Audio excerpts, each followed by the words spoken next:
it's time to start Dishin Days with your hosts, Tony Moore, Michael Mattis, Justin Lee Hareld, and Araceli Aviles. And now, let's dish. Hello, everyone. Happy Sunday. Welcome to another episode of Dishin Days, where we give you the full dish on Peacock's award-winning hit soap opera, Days of Our Lives. Filling in for Tony Moore, I am Araceli Aviles. And to my this direction, we have... Hey guys, Justin. And then below me, we have... Michael Mattis. I'm the bottom today. No comments. I'm not touching that. And before we have a jam-packed show today, but before we get started, please follow us on social media. We are Dishin Days Show on Facebook, at Dishin Days on Instagram, and Dishin Days on X and Threads. And if you would like to follow us on podcasts, we are on Apple, Google, Spotify, and iHeartRadio. And make sure that you are following us on our exclusive members only page. If you are not a member yet, please sign up. It's $4.99 a month, and you get exclusive behind the scenes content with us, as well as extended segments from Justin and myself. And please, as well, I would love all of you if you could please subscribe to our YouTube channel. If you're watching here already, subscribe, like our videos, bump us up on the algorithms. And don't forget to follow our dear friend, Mr. James Lott Jr. on his social medias and on JLJ Media on YouTube. I feel like that's one of the fastest times we've right. Church announcement. No ad libs. We have a pack show today. I love it. Yeah, we gotta get to it. I'm actually surprised that my head's on straight right now. Yes. Okay, so we have a jam-packed show today, as I said, and we're going to be starting off with an exclusive interview with Days stars, Mr. Carson Boatman and Mr. Dan Feurriegel. If they are ready, let's bring them on board. And there they are. Hello. Fellas. Hello. Hey. Sun's out, guns out. I love it. Woke up from a nap. Like you do on Sundays. Yeah. How are you guys? Good. How about yourself? Doing well. Just hanging out and talking about days, and got lots to talk about. I think Justin's gonna go ahead and kick us off. Yeah. Yes, but before we start that, I just want to give Dan the opportunity to just say how are you doing? Yeah, I'm doing good. Recovering nicely. Surprisingly, not really much pain at all, except for the occasional bit of movement. It's getting really itchy now, though. And I just have to kind of be careful, probably for like a month before I do anything kind of crazy with it. Mm-hmm. Okay. I'm good. The surgery was a success, and it was. I don't want to say it was fun. Like as I posted, like I woke up like 3/4 of the way through it. Hey. That sounds frightening. You would think so, but you're on so much kind of sedative that you don't care. Like I like drifted in and out throughout the whole, because they give you local. It's not general. It's local. Oh, okay. So you're not going fully under anyway. But when I finally did kind of, I guess, come to towards the back end, they were stitching me up.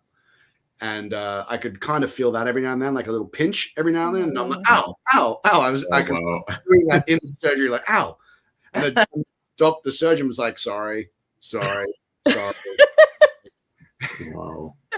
But you just, because you're on, as I said, sedative, you just don't care. Yeah. You're like, oh, well, whatever. Okay, whatever. Okay. That happened to me during my one root canal. The anesthetic wore off while they were Oh dear God. doing the cleaning, and I was like, ow, like I shook, and they were like, oh, you can feel that? I'm like, yep, Yes. sure people, can. Yeah, people metabolize stuff a lot differently. Like I apparently have when it comes to drugs, apparently I metabolize it quite quickly. So Well, that's because you do a lot of drugs. You're used to it. No, because when I was 17, the same thing happened. I woke up, and I'd never touched a drug at that point. Yeah, so I think it's probably just something to do with me.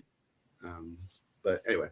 Yeah, I was people just metabolize things quicker, and then they have to hold off and give you more until you can't feel anything. Yeah, exactly. Yeah. Mm-hmm.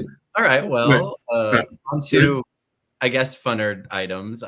Yes, we're very glad you're on the mend, and on to the show.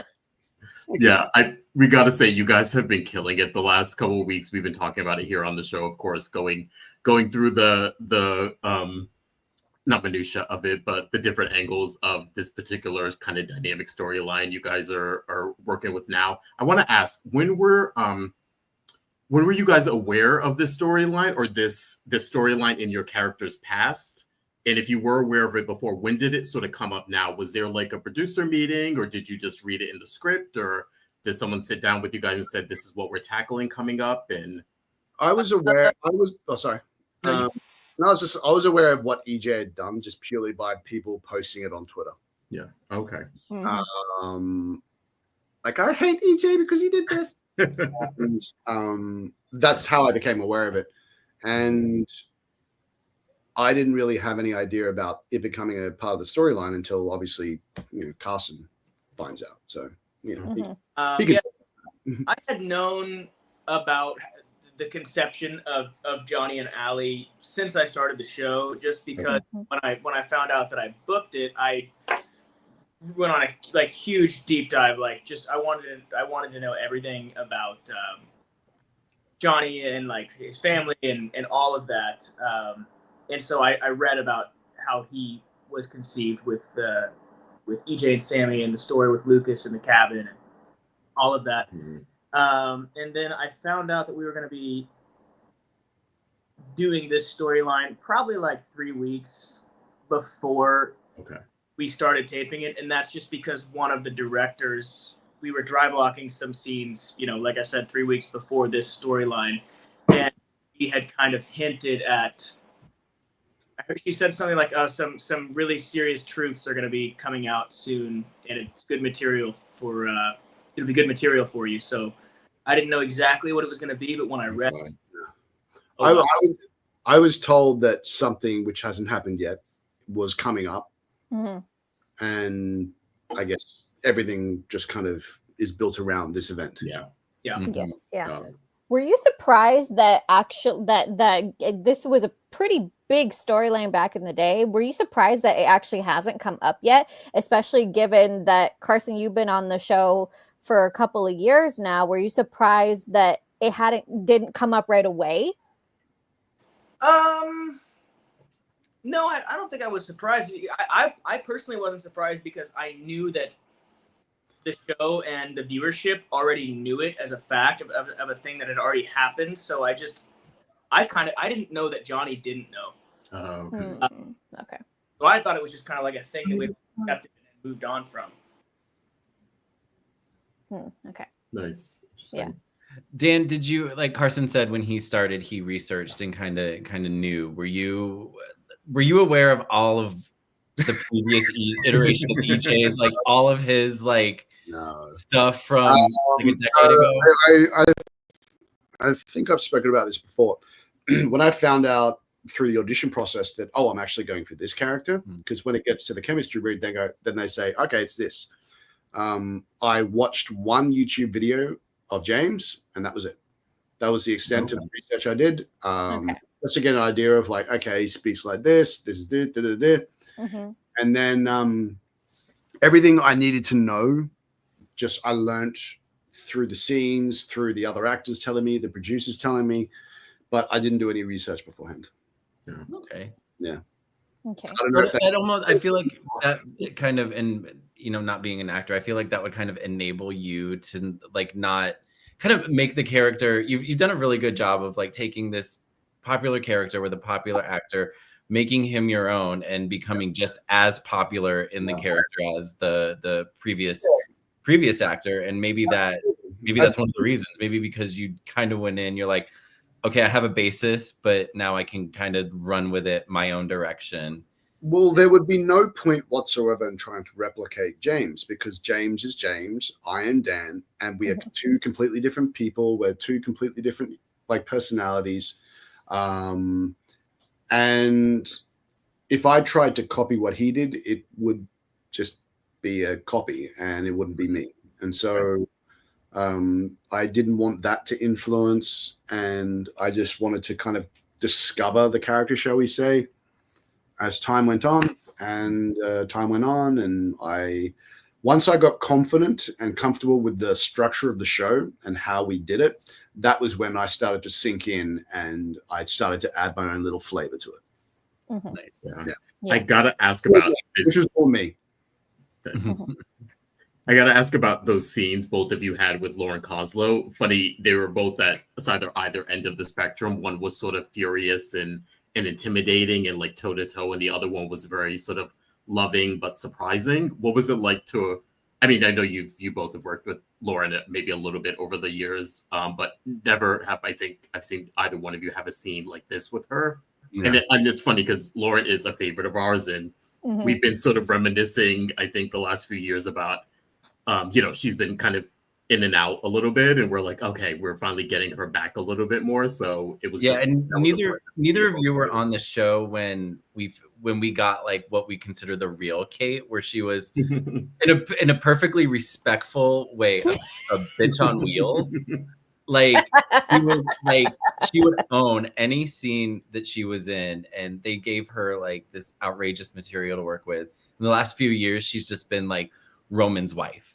But like Justin said, we kind of got Kate back into the serious fold. But yeah, like those two scenes, Carson with Lauren, kind of like her being a nurturer, and then with EJ just wanting to rip his face off. Just give us a little insight into those scenes. I mean, so I was really excited, kind of going all back to your first question about when we found out about the storyline. I was really excited to have this storyline because not that I haven't enjoyed every storyline I've been in, because I have, but this one felt different. I kind of looked at it as this is a chance where I can really, if I work really hard on these scenes and come in and do a good job, this is really good material. And so I was really excited, and I have to give a shout out to Noel Maxim, one of our producers and directors on the show. During that scene with Johnny and Kate in the Brady pub, where they're at the table and she's finally telling him, and his reaction to all of that. That was one of the, I would say, few times on the show where we did a few different takes, because I was kind of getting it, but I wasn't quite getting it to where I wanted it, and where kind of Noel saw it going as well. And so he was very, very gracious, and we did a few takes, and he was giving me some direction, and I was doing my best to take it, and I really felt like Lauren and I were both just really in it, and it was kind of that first scene that kind of kicked off this storyline. And so I remember really, really enjoying doing that, and really kind of trying to go there emotionally. Okay, nice. And Dan, how about you? Well, the times that I've worked with Lauren are few and far between, unfortunately, and it's always fun to run up against a veteran and like who's been there, done that, and it's kind of cool that EJ comes in all fire and brimstone, and she just stands there as like a rock, and because she has so much history with the character, she just gives it back in spades, which is fun. And it's always fun to work with her, and it's a nice little challenge to try and kind of find a way to actually be able to make that character, make Kate like actually feel a little bit intimidated. So that's the challenge right there, because nothing really would intimidate her that much. And you can, when you watch the scene, it's like 3/4 of it, she just does not give two shits and, about EJ and all his, and it was all about, okay, what tactic can I do this? What can I do now? How can I do this? How can I do that to try and intimidate? Like, I'm trying to like think of like, okay, if I was here, how would I be able to intimidate this person? And because generally it all comes down to what the character says, but that was probably the fun part about it, because I said one thing and then she'll kind of say, come on, and just throw it back in my face, and then I'll throw it back in her face. But all in all, pretty much everything that happens, it always ends like EJ's like, oh yeah, that's right, I'm a hypocrite. That pretty much is like every scene at the end. And so it was a lot of fun. I can't remember if we did multiple takes of that. I can't remember. It was a while ago.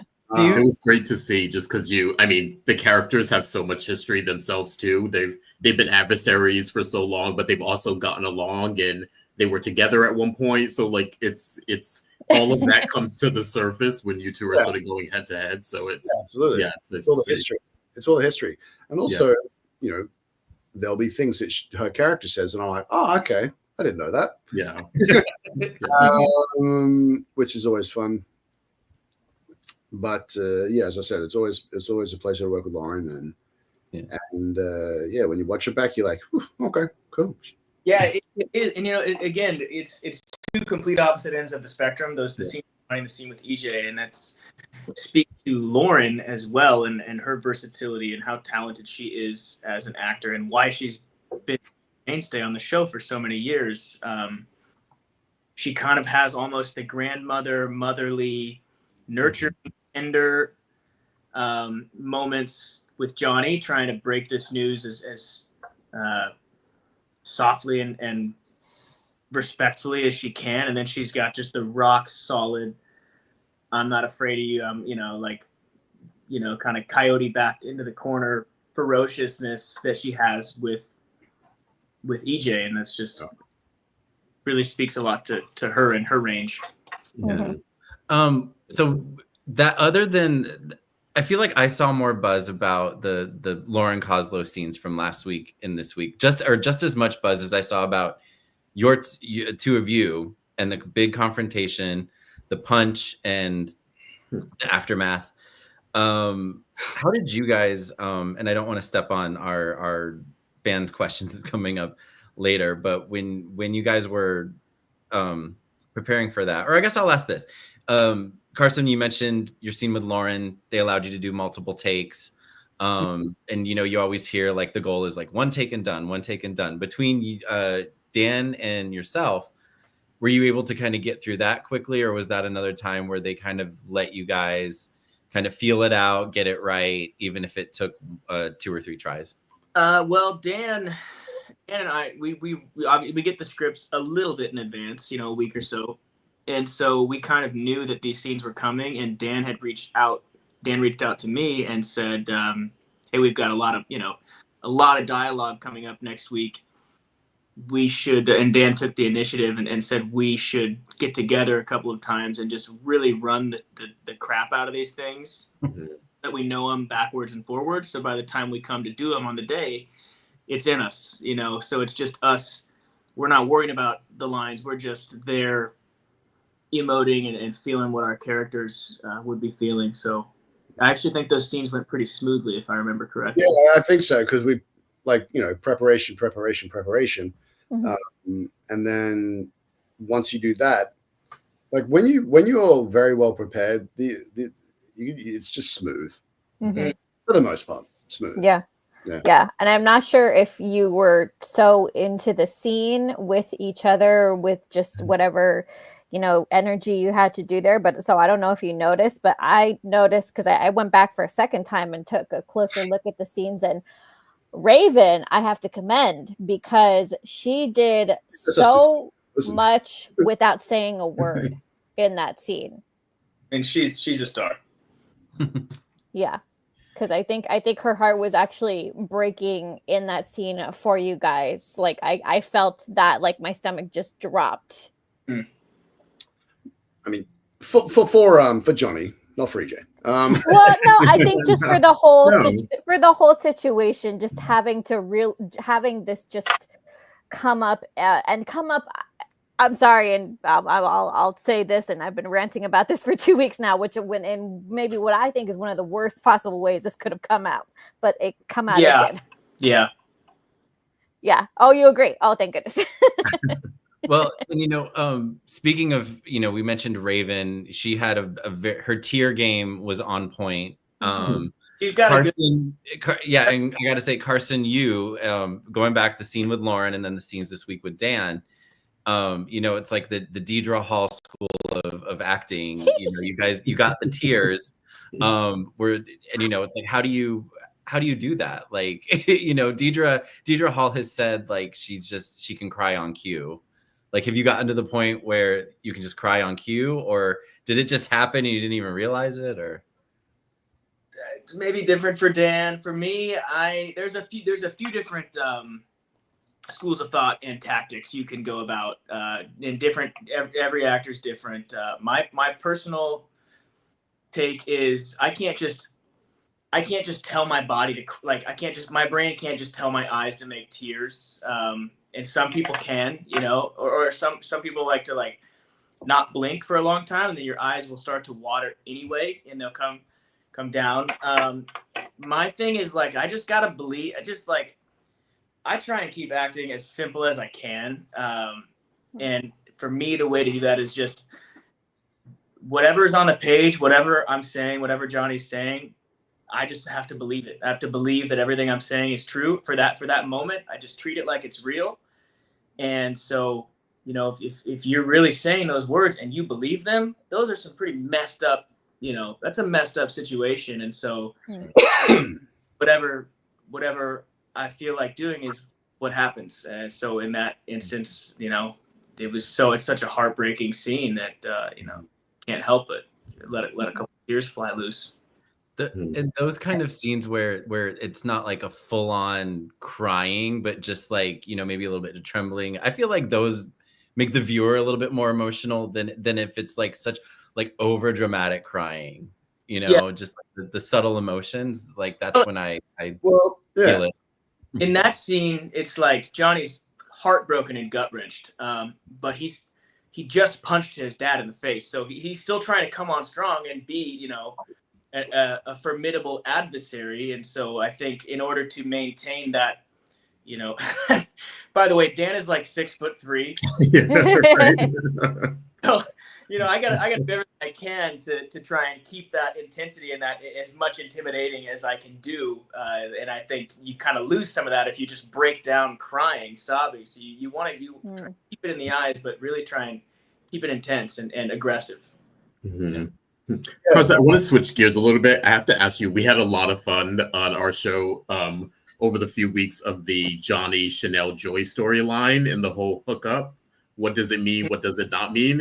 I have to ask, were you as confused as we were? Like, were you in the know? We've had many debates online, offline.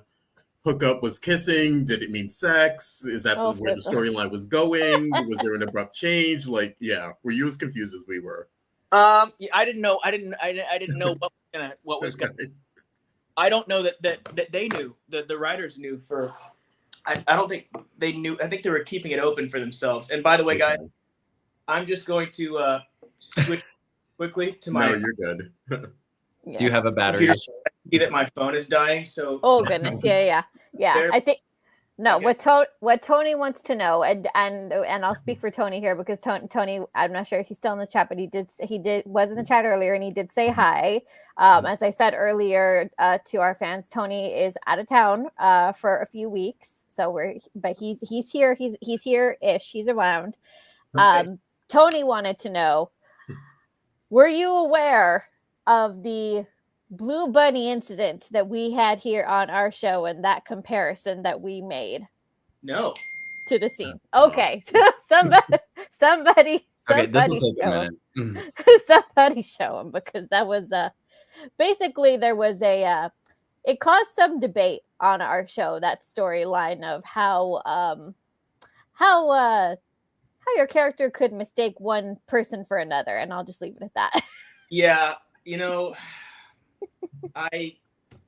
Have you watched the show? Right. Yes.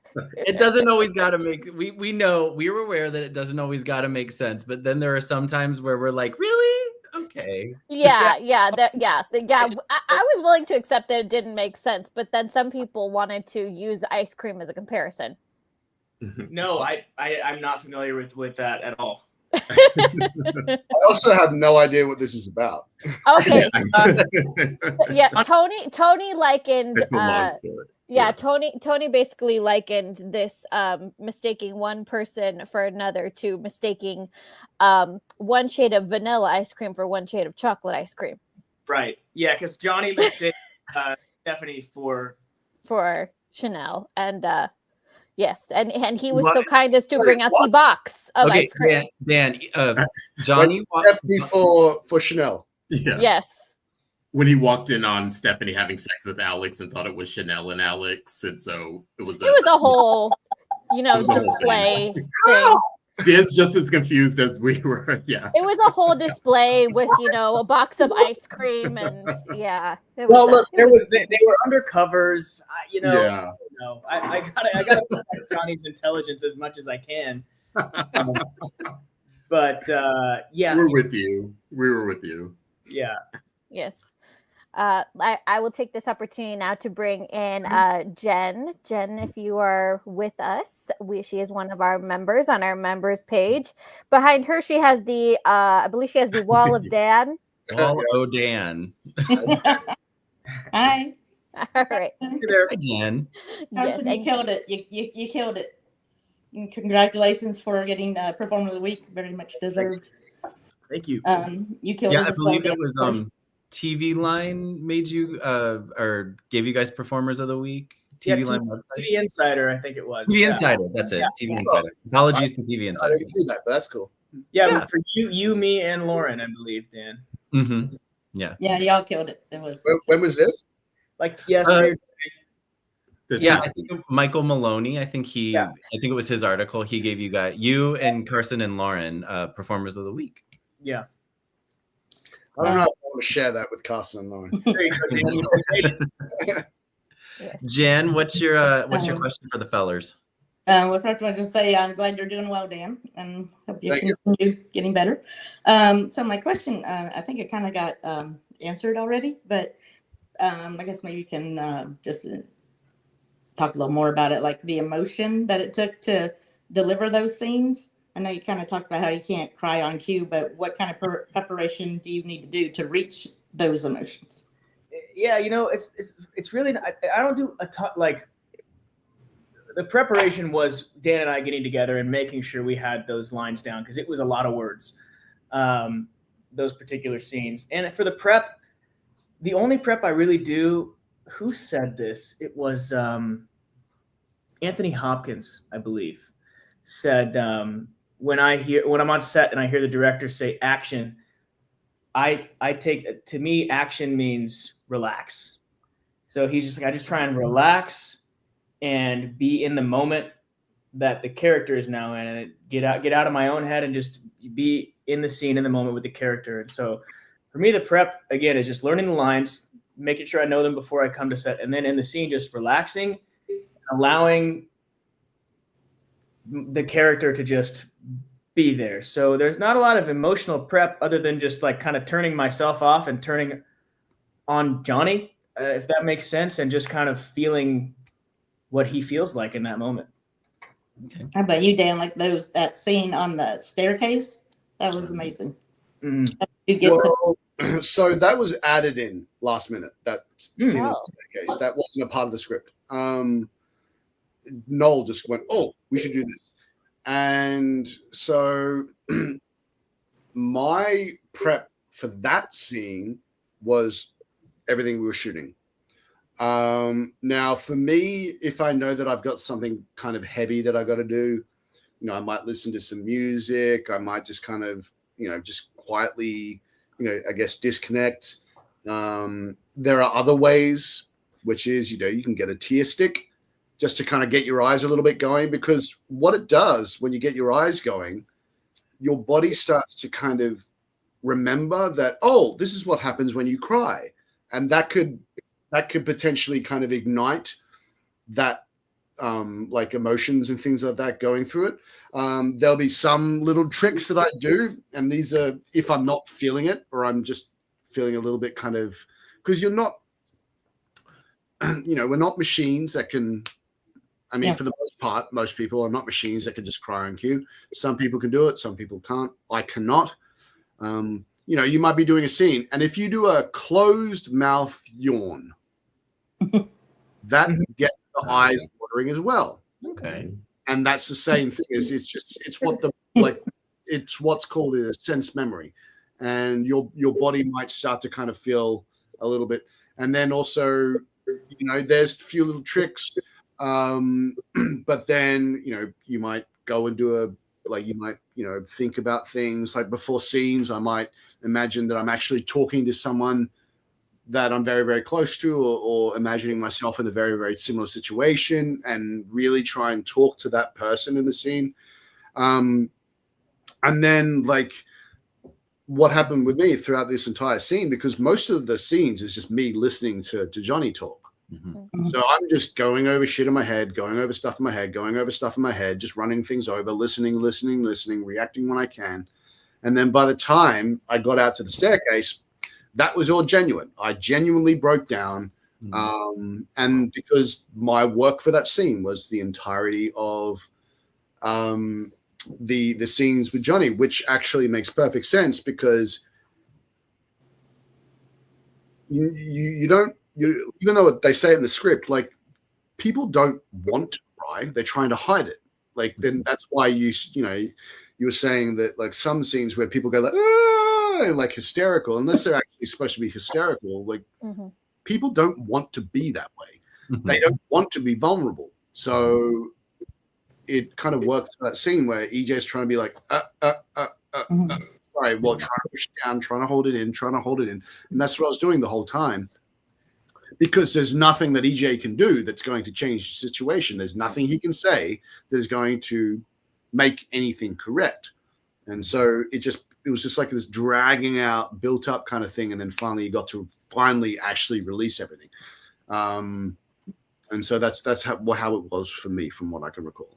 Was that the point where Noel said, "Oh, we're going to add in this staircase scene," where he kind of saw the emotions coming out of you and let's take advantage of this and add this in? Or was it added previous, or you mentioned it was added in? I'm just curious if that was just a last minute decision. Honestly, I can't remember if he'd thought about it beforehand, or if it was during the scenes where he's like, "Oh, I want to do this, let's move around here."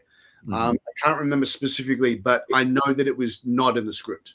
Yeah, he just wanted to add an extra thing because he wanted to kind of see EJ kind of break down and see that it's not just that this is going to affect everybody. Right.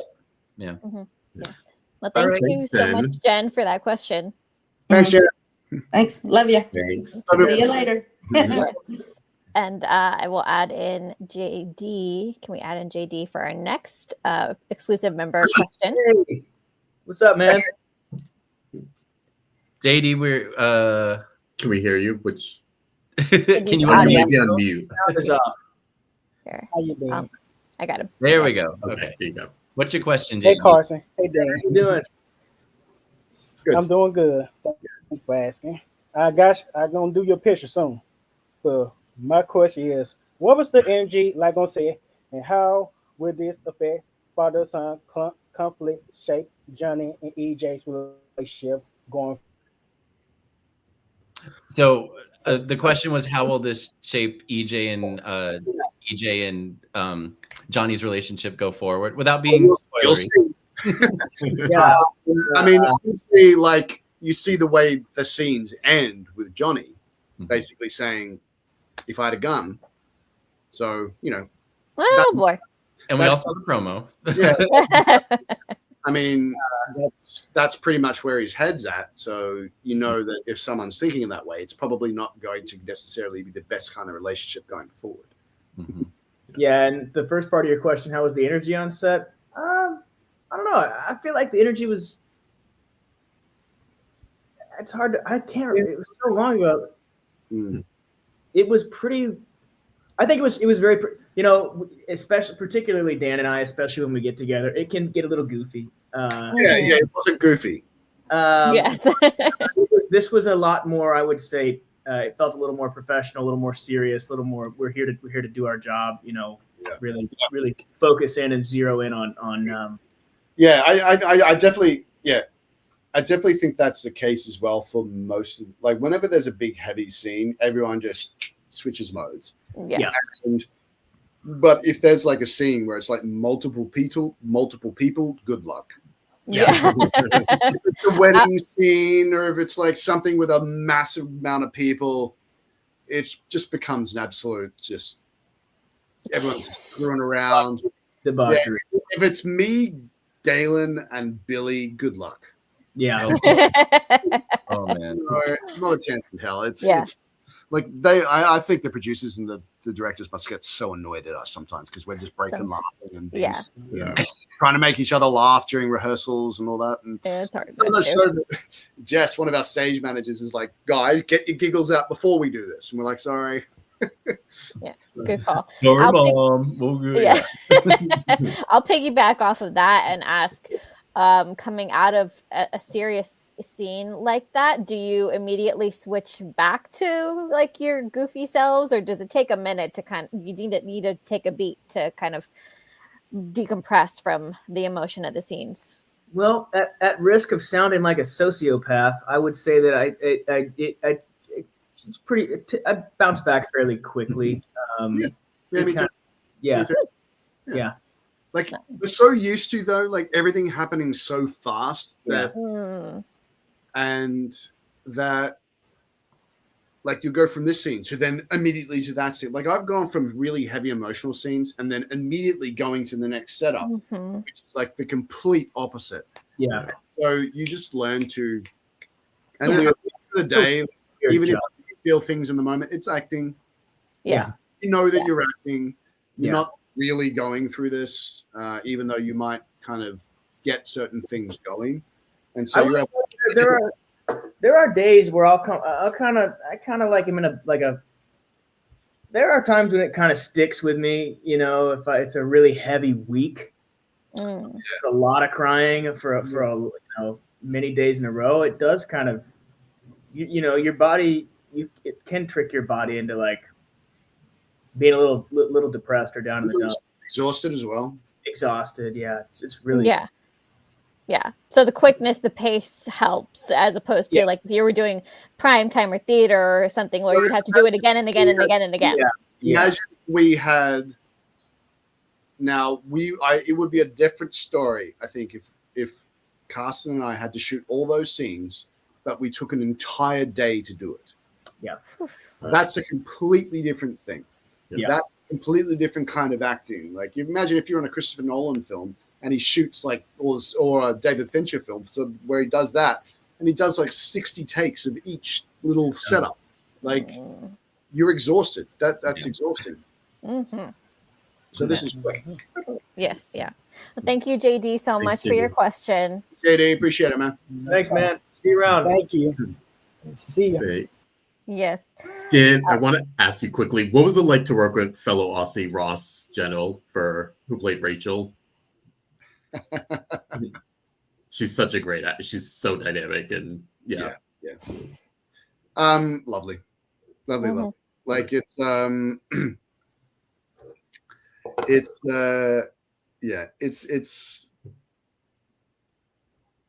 it's just fun. It's actually really interesting to hear like the voice. You're like, oh, yeah, okay, yeah, that's probably the most.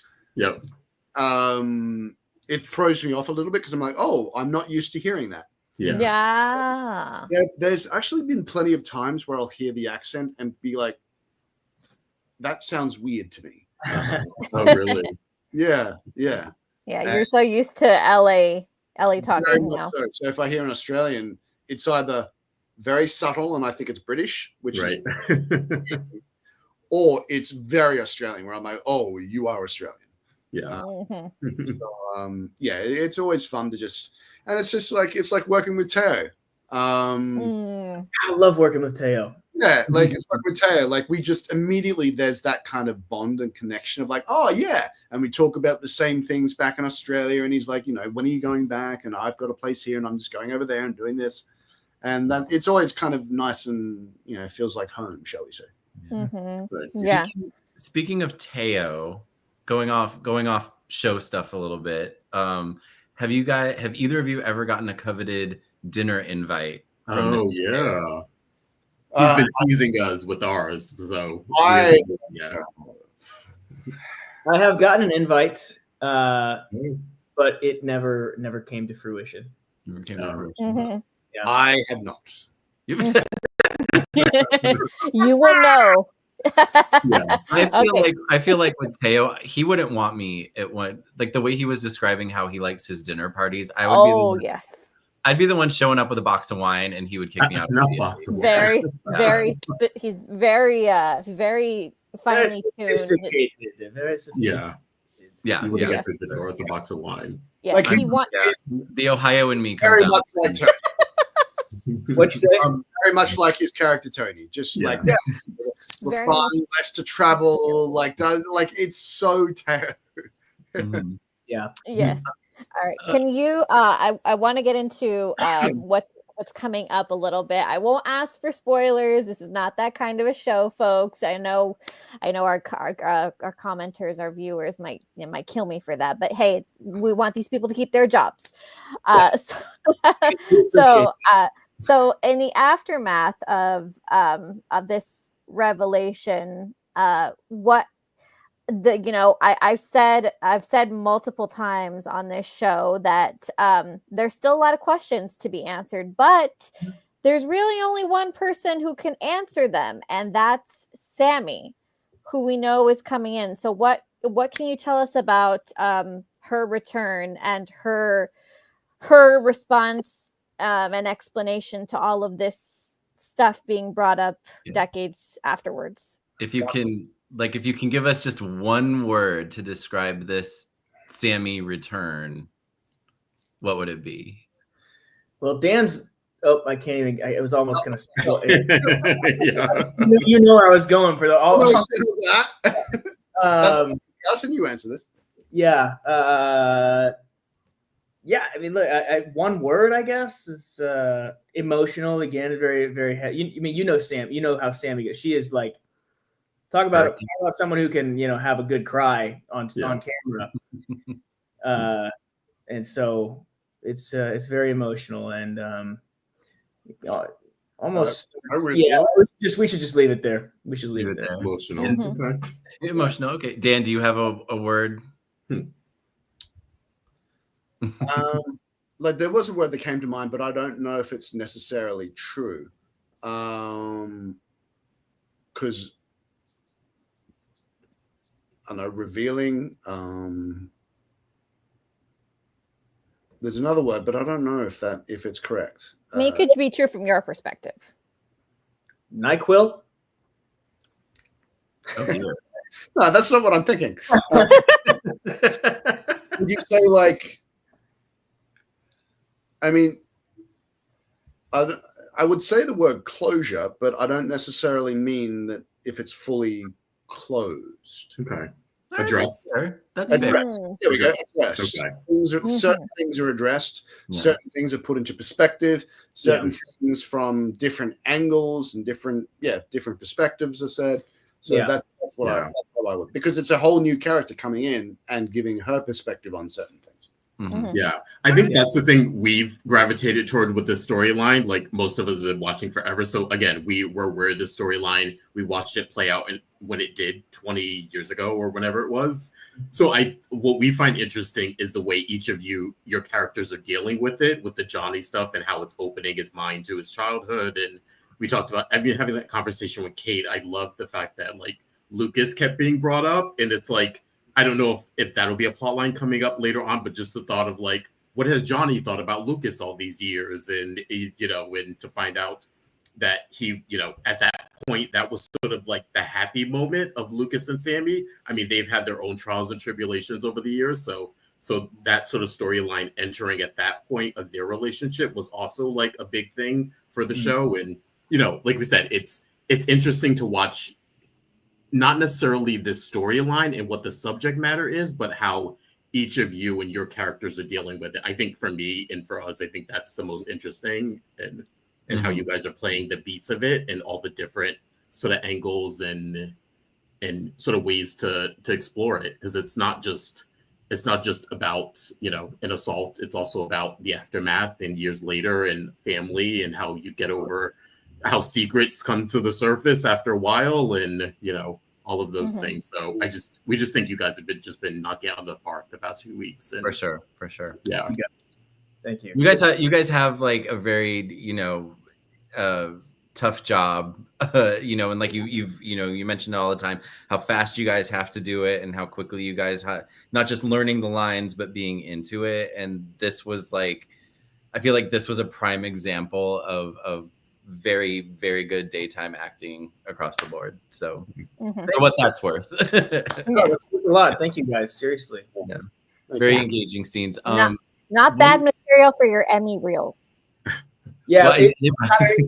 Next, it's funny. We shot this 9 months ago, Dan, and we can't even. It won't even be eligible.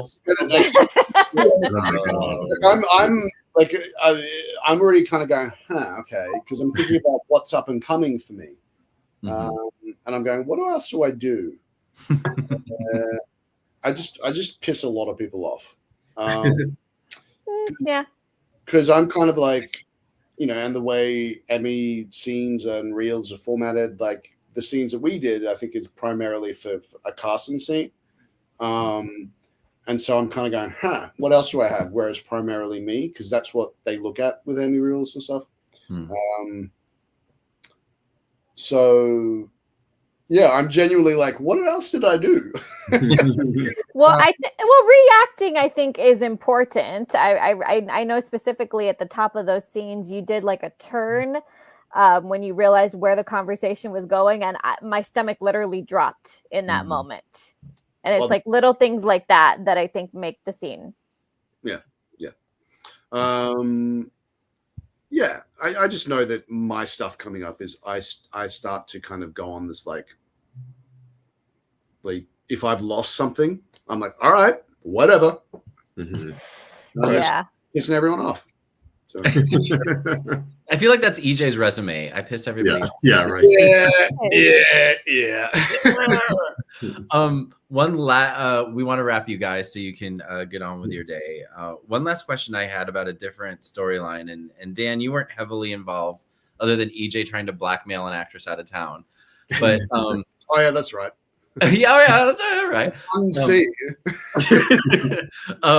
The fans, including ourselves, had very strong opinions about the body and soul, and Carson, you were heavily involved in that. We'll try to end this maybe on a lighter note. What was your overall feeling about that storyline? Because I'm sure you heard and saw fan comments, but what was it like just for you very quickly? Like, did you have a different perspective or? I didn't. Again, I love my job, and I truly have enjoyed every storyline that I've been in. Like I said earlier in this interview, I didn't love the way that it made Johnny out to be, that whole storyline. That's just me being selfish about my own character, regardless of how anyone may have felt about the storyline positive or negative. I just was like, oh, I hate that like just that I have no choice but to, I just didn't love it for Johnny. Yeah. But luckily, I feel like the show didn't, because we didn't like it either, and we didn't really feel like it was Johnny's character to be that reactive to something like that. And they did kind of course correct it a little bit, So we were happy. I will say, I thought it. Have you ever seen what's the movie called? It's with John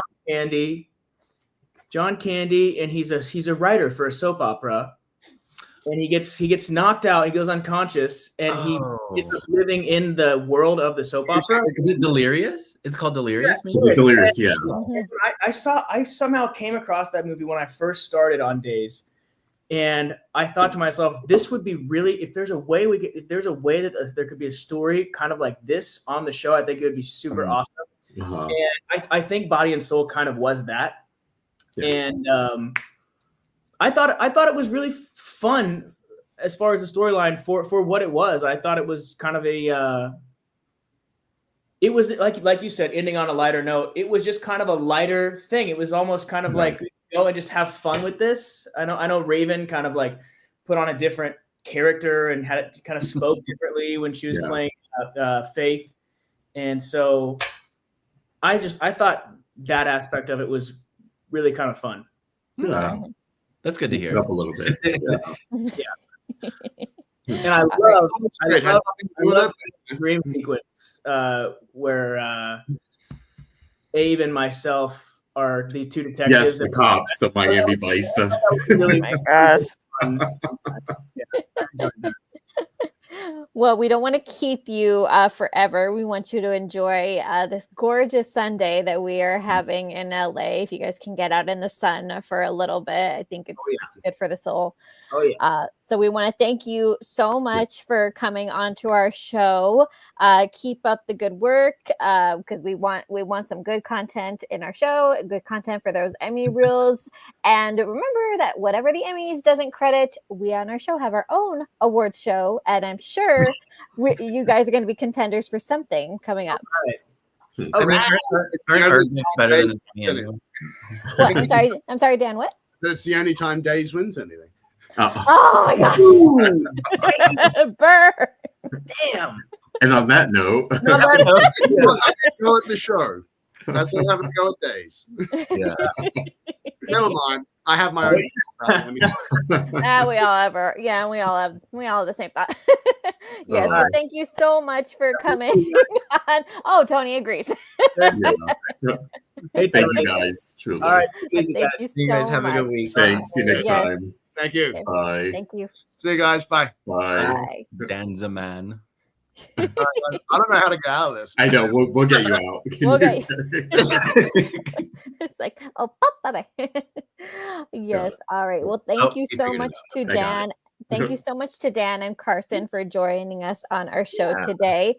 I think they answered most of our questions and got us in a headspace of where they were in the scenes and perspective on, what each of their characters was thinking in those scenes. Was there anything else that we wanted to touch upon before we move on? No, just storyline.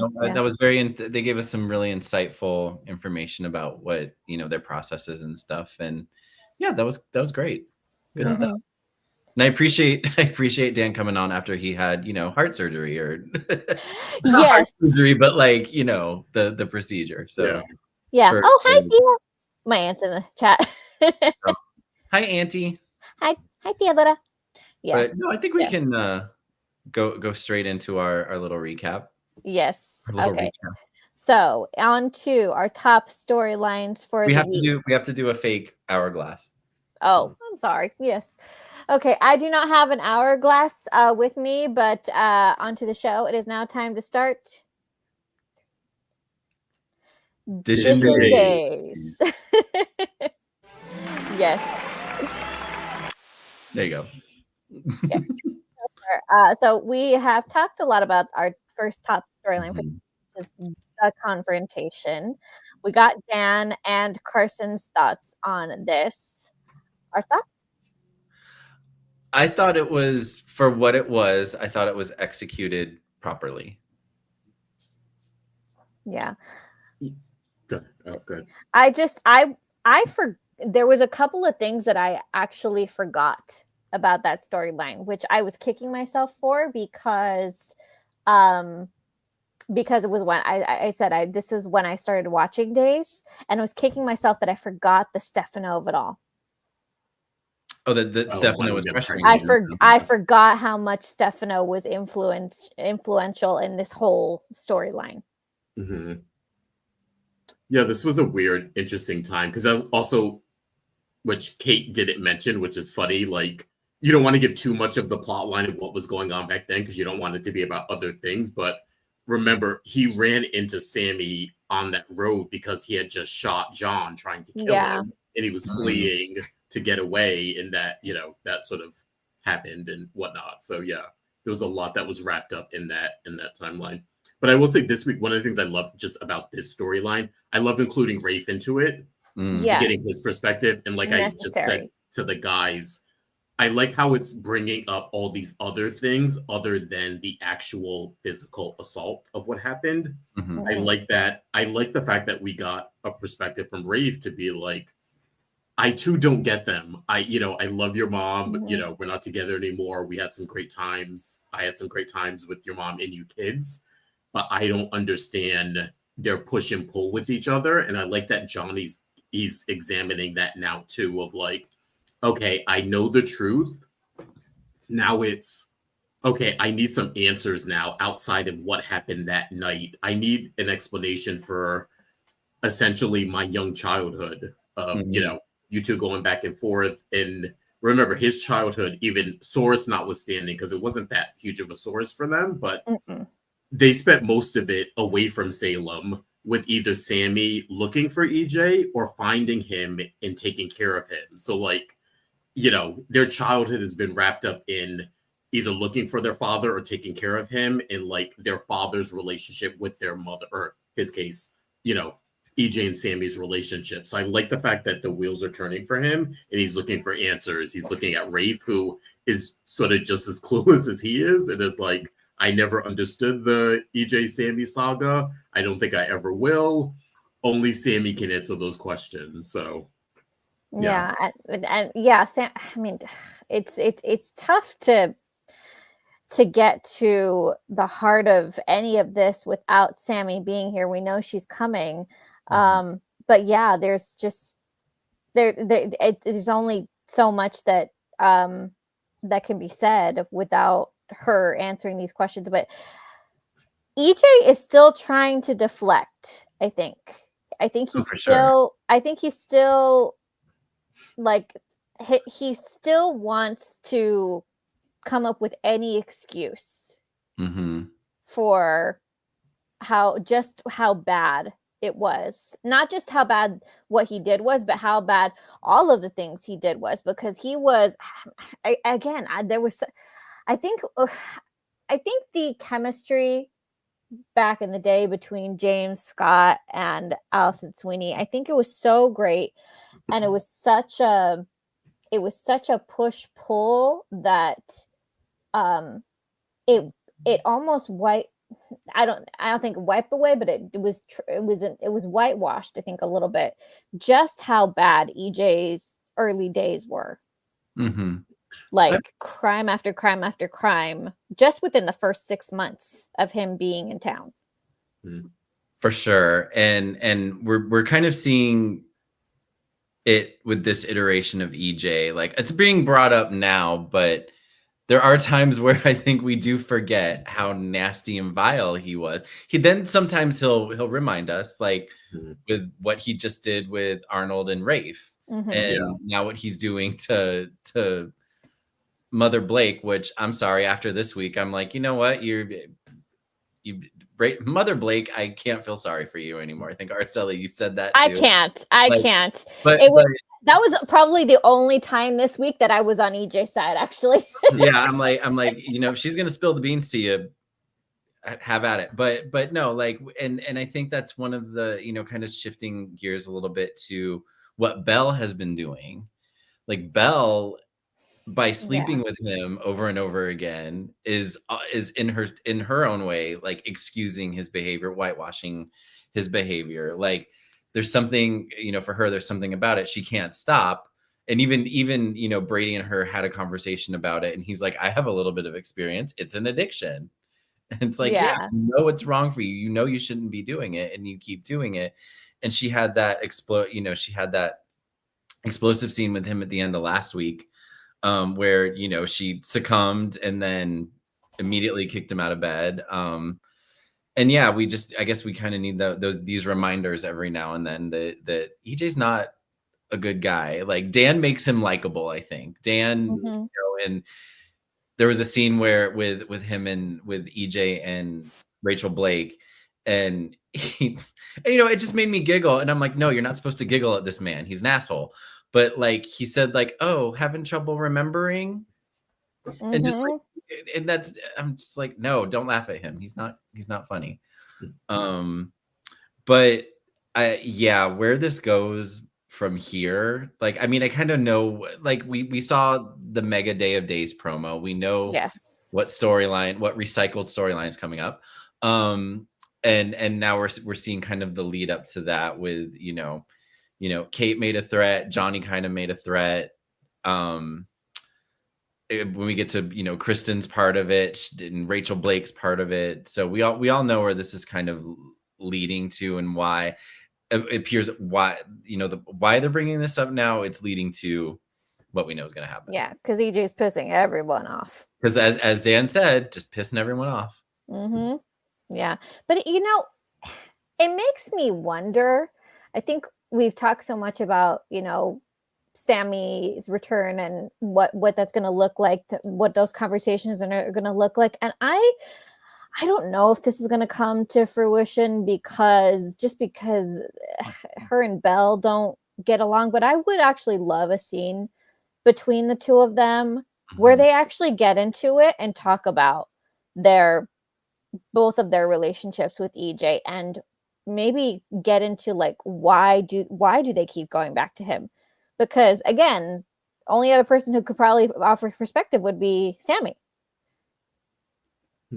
Yeah, I mean, I think it's easy for them for Belle and Sammy to fall into the trap of, you know, they're just years long. I don't want to say rivalry, because kind of felt like it started before Belle was born. But there's just this animosity between the two of them, where this could actually be a good bridging if they can get over their own egos. Well, and you know, the two women fighting over a piece of trash man, like, especially sisters, like I guess I would want to see them have, just for the drama's sake, like you said, have a confrontation, but then kind of realize it's like, why are we fighting over this man?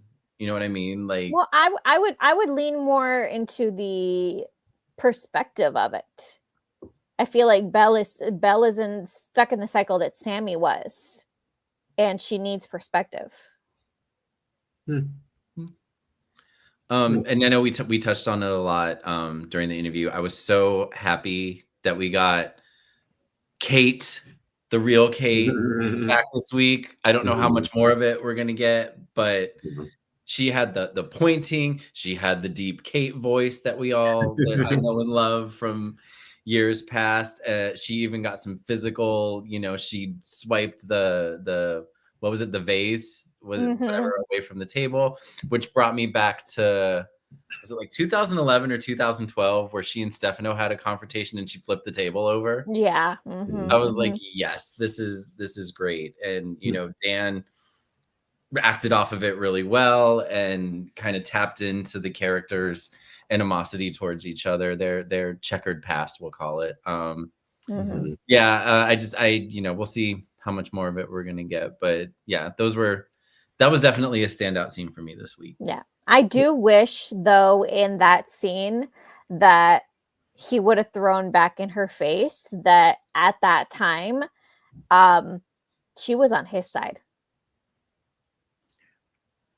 I mean, yeah, Kate's kind of, gone back and forth. Because she went back and forth, but at that time, she didn't believe Sammy. Lucas flat out told her what happened. She didn't believe it, or she didn't want to believe it. She was all against. She was just against Sammy. This is the time of when Kate still hated Sammy, and so she firmly planted herself on EJ's side in this whole confrontation right up until the twins were born. And so I was really hoping somebody would have brought that up.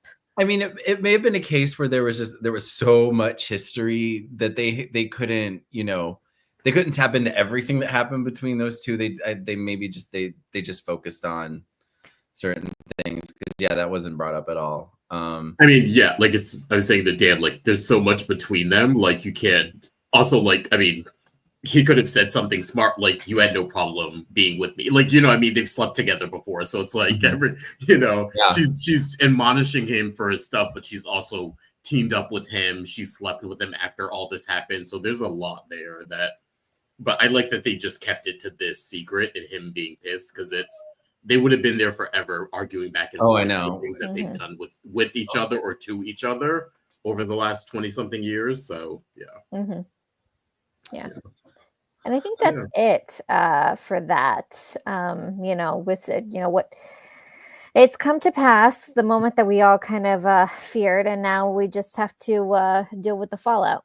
Well, yeah, what we have to look forward to now is Sammy's return and how she's gonna play into it, and when the next shoe is gonna drop for EJ, as well as we need the white. I have a feeling we're gonna need the whiteboard pretty soon. Yes, yeah, we are.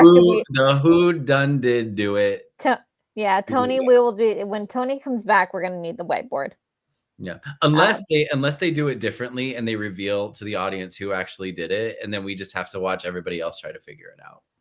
But that's not usually the formula. The formula is they keep everybody in the dark. They rewrite something and make it someone nonsensical. But we'll see. We got a new regime starting next month. Who done kidnapped Sammy is gonna be replaced by who done shot EJ. Mm-hmm. And we know that from the Day of Days promo. That's not a spoiler, y'all. If you didn't see the Day of Days promo months ago, it was in there. Yes. So we're actually So I would say by month's end, we should get pretty much every single thing that was on the Days promo. No, we shall see. Yes, I would say we're within like a week or two-ish of seeing everything. Yeah. Okay, on to our next storyline, in which EJ pisses more people off. But on this side, on this point, I actually am in agreement with him on Mother Blake, because that woman is crazy. She's crazy, and I'm sorry, she's a little dumb. Yeah, she has no common sense. There's crazy, there's certifiable, and then there's just no common sense.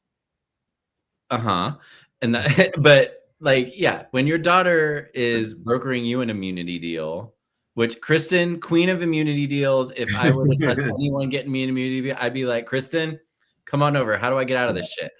And then she sat there and was like trying to rub it in EJ's face that like my daughter's down at the trying to blah blah blah. Oh, I'm like, why are you telling him that? I'm like, what are you doing? Little did we know she had switched out the vials in the safe. Little did we know that was, and the whole thing about, oh, you hurt me, I don't remember. It was all fake. So then I was like, oh, okay.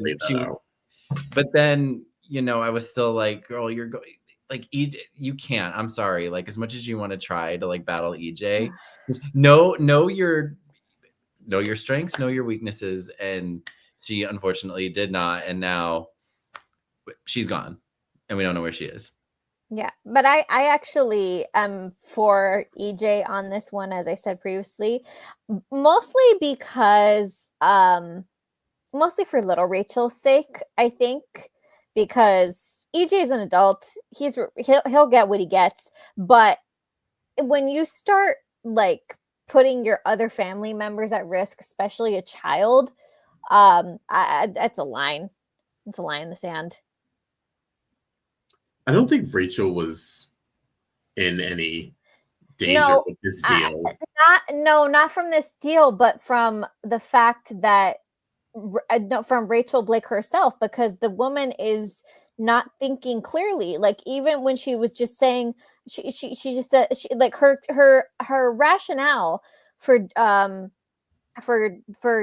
just continuing full stop on all of her crazy nutty ideas was, oh, my daughter will take care of it. And Kristen standing right there, like, mouth agape, ready to pull her hair out, like when she suggested that they mount the gun on the wall, she's like, I have a child in this house. Are you kidding me? Yeah, I'm ready for them. It looks like we don't know for sure, but looks like they're sort of retiring this character for a minute. Maybe she'll come back at a certain point. So I'm totally fine with that. I think I like the actress. Ross is great. I think they jumped the gun with this storyline. It seems like it was, I don't want to say a stunt, but it was very much in service of this other plot line that I feel like Rachel Blake coming back to me is its own major plot line. It shouldn't be like a B story of something else. So yeah, I'm okay. I'm okay with her going away for a little while and coming back at some point. Maybe I'd like to see her come back in the hands of the new writers and see what they write for her then. But yeah, I'm okay with it. We really didn't get an explanation as to why this iteration of the character was so different from the original iteration, other than she's an old woman now. Like, I'm sorry, my grandmother was not, was the same person she was when she was 30 years before, whatever. Like, she was not, like, I would have appreciated some sort of like, oh, she was in that house and she was exposed to all kinds of asbestos and whatever. It messed with her brain, and now she's like this. She's not sweet little lady in white like we knew 30 years ago. Because there was really no explanation. And yeah, she was just kind of used as a storyline tool, I guess, and not really her. Like, the storyline wasn't her coming back. The storyline was she's interfering in a bigger story. So I kind of agree with Justin on that point, because she was pretty, at least back in her day, she was a pretty significant character for the DiMeras. Yes, yeah. But so now, slowly but surely, we are adding more and more characters into actually, that's not a bad point, Annette. That would have been better if they would have simple explanation. They go to the doctor and she's examined, she's tested, and it's not like we want to give every old person dementia, but it would at least explain the shift in character. Yeah, agreed. We're slowly adding more characters to the Who Done Shot EJ storyline, even though we haven't gotten to it yet. But so I'll rephrase it as to who has EJ in their crosshairs storyline. So right now we got Mother Blake, who EJ has apparently stashed somewhere, but she could escape. Who knows? Kristen is pissed that EJ would cross this line and take her mother away. We got Rafe and Jada, who are gonna be equally upset when they find out that their hole-in-one immunity deal is now sunk. I want to stop. I'll let you continue in a minute. I just want to say I liked seeing Jada and Rafe work together. Something about that, and I've never been like a huge, like, I've always supported them as a couple, but I've never been like Bo and Hope fan level of them. But I appreciate their chemistry. I like the way they play off of each other, and seeing them like work together on this, even if Rafe kind of has a slight memory issue, it was enjoyable to watch. And I just wanted to say that, and now you can continue on your Who Done My Good.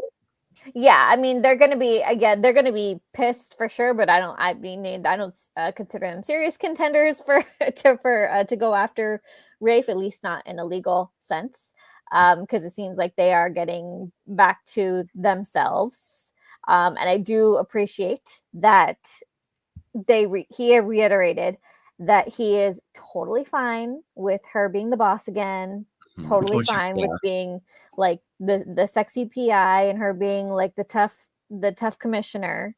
I love how you phrased it. Yeah.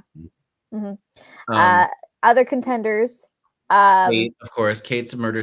Anytime someone shot or murdered, Kate's included in the suspect pool. Yes. Well, I mean, EJ did threaten her kids, and Philip's the only one of her kids in town, so she always has. They always make Kate have a motive whenever something like this happens. She's always a suspect. She's never the one that actually does it, but she's always a suspect.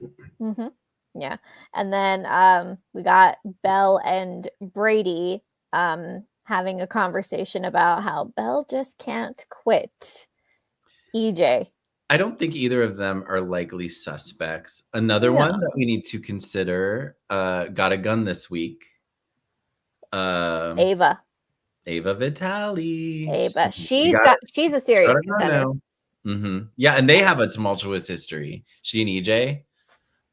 She's not really currently involved with what's going on with EJ, but the whole history with Susan, just for an example.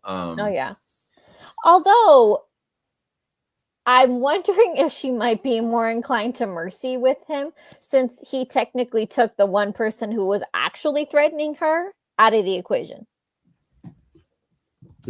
But I think she'll get pissed because Rachel was her way of getting back at EJ, and now he took that away. You know, I mean, I guess she's more mad at Kristen too, but still, like, but true. But Ava's problem was with Rachel. EJ was not gunning for her. EJ just happened upon Ava in that room. It was Rachel Blake who has been literally gunning for her. Yeah. So if EJ took Rachel out of the equation, then maybe Ava's kind of like, oh, well, my problem solved. Yeah. I mean, they're also just setting up that everyone is mad at him, even if they're not a suspect in killing him. I mean, the adoption stuff, Paulina's pissed at him. Like, everyone's pissed at him for one reason or another. Gabby, like, everyone has a reason to dislike him, whether it's the stuff that's coming back he did years ago or stuff he's doing now. How do we think that all that is? I mean, this is kind of going back to the previous storyline, but how do we think all of that is going to affect the adoption and how Johnny and I want to say Raven, Chanel, and even Paulina, because Paulina, I think, is going to have to be told this. If she's the one brokering, peace with Mrs. Choi, I think that there's no way that she's not going to hear about this coming up. No, and I unfortunately think this adoption is just unfortunately doomed because of EJ and the Demira history. As much as Paulina has managed to seemingly smooth things over with Mrs. Choi, there's always gonna it's not gonna happen.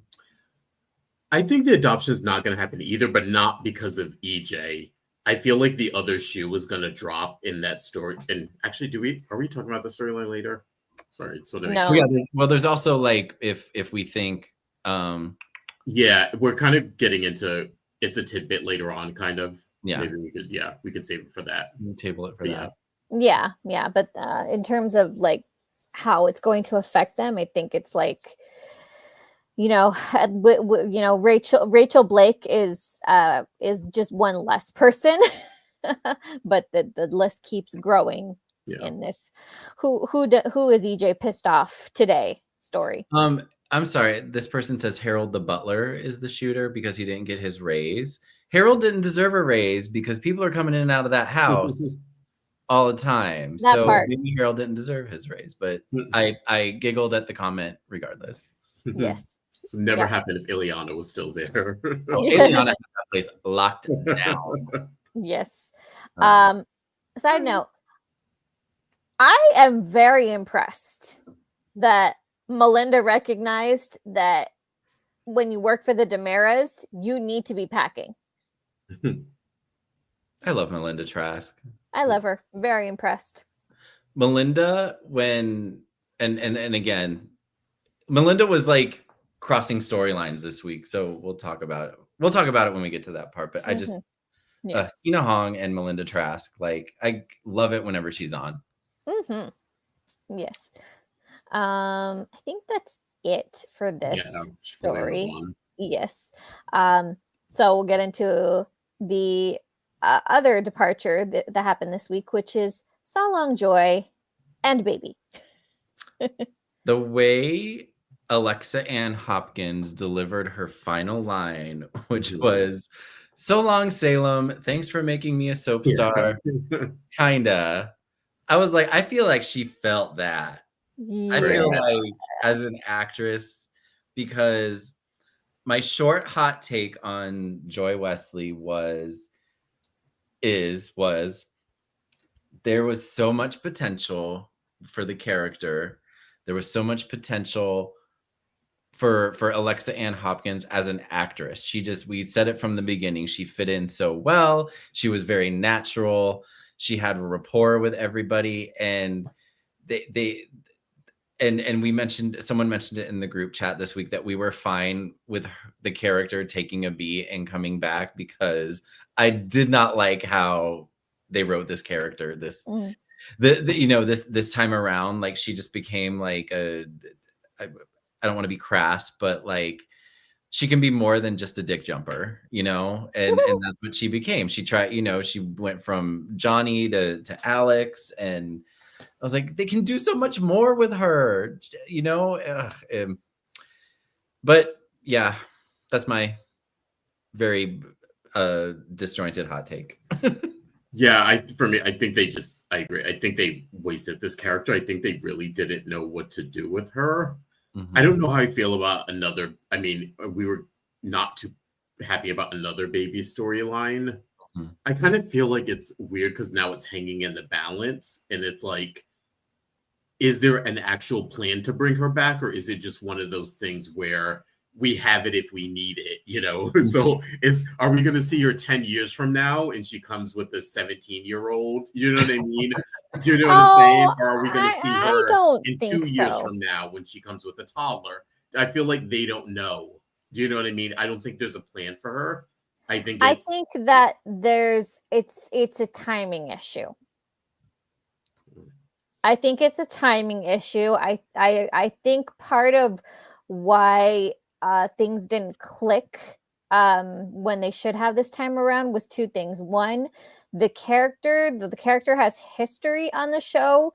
She didn't have a good support system on the show.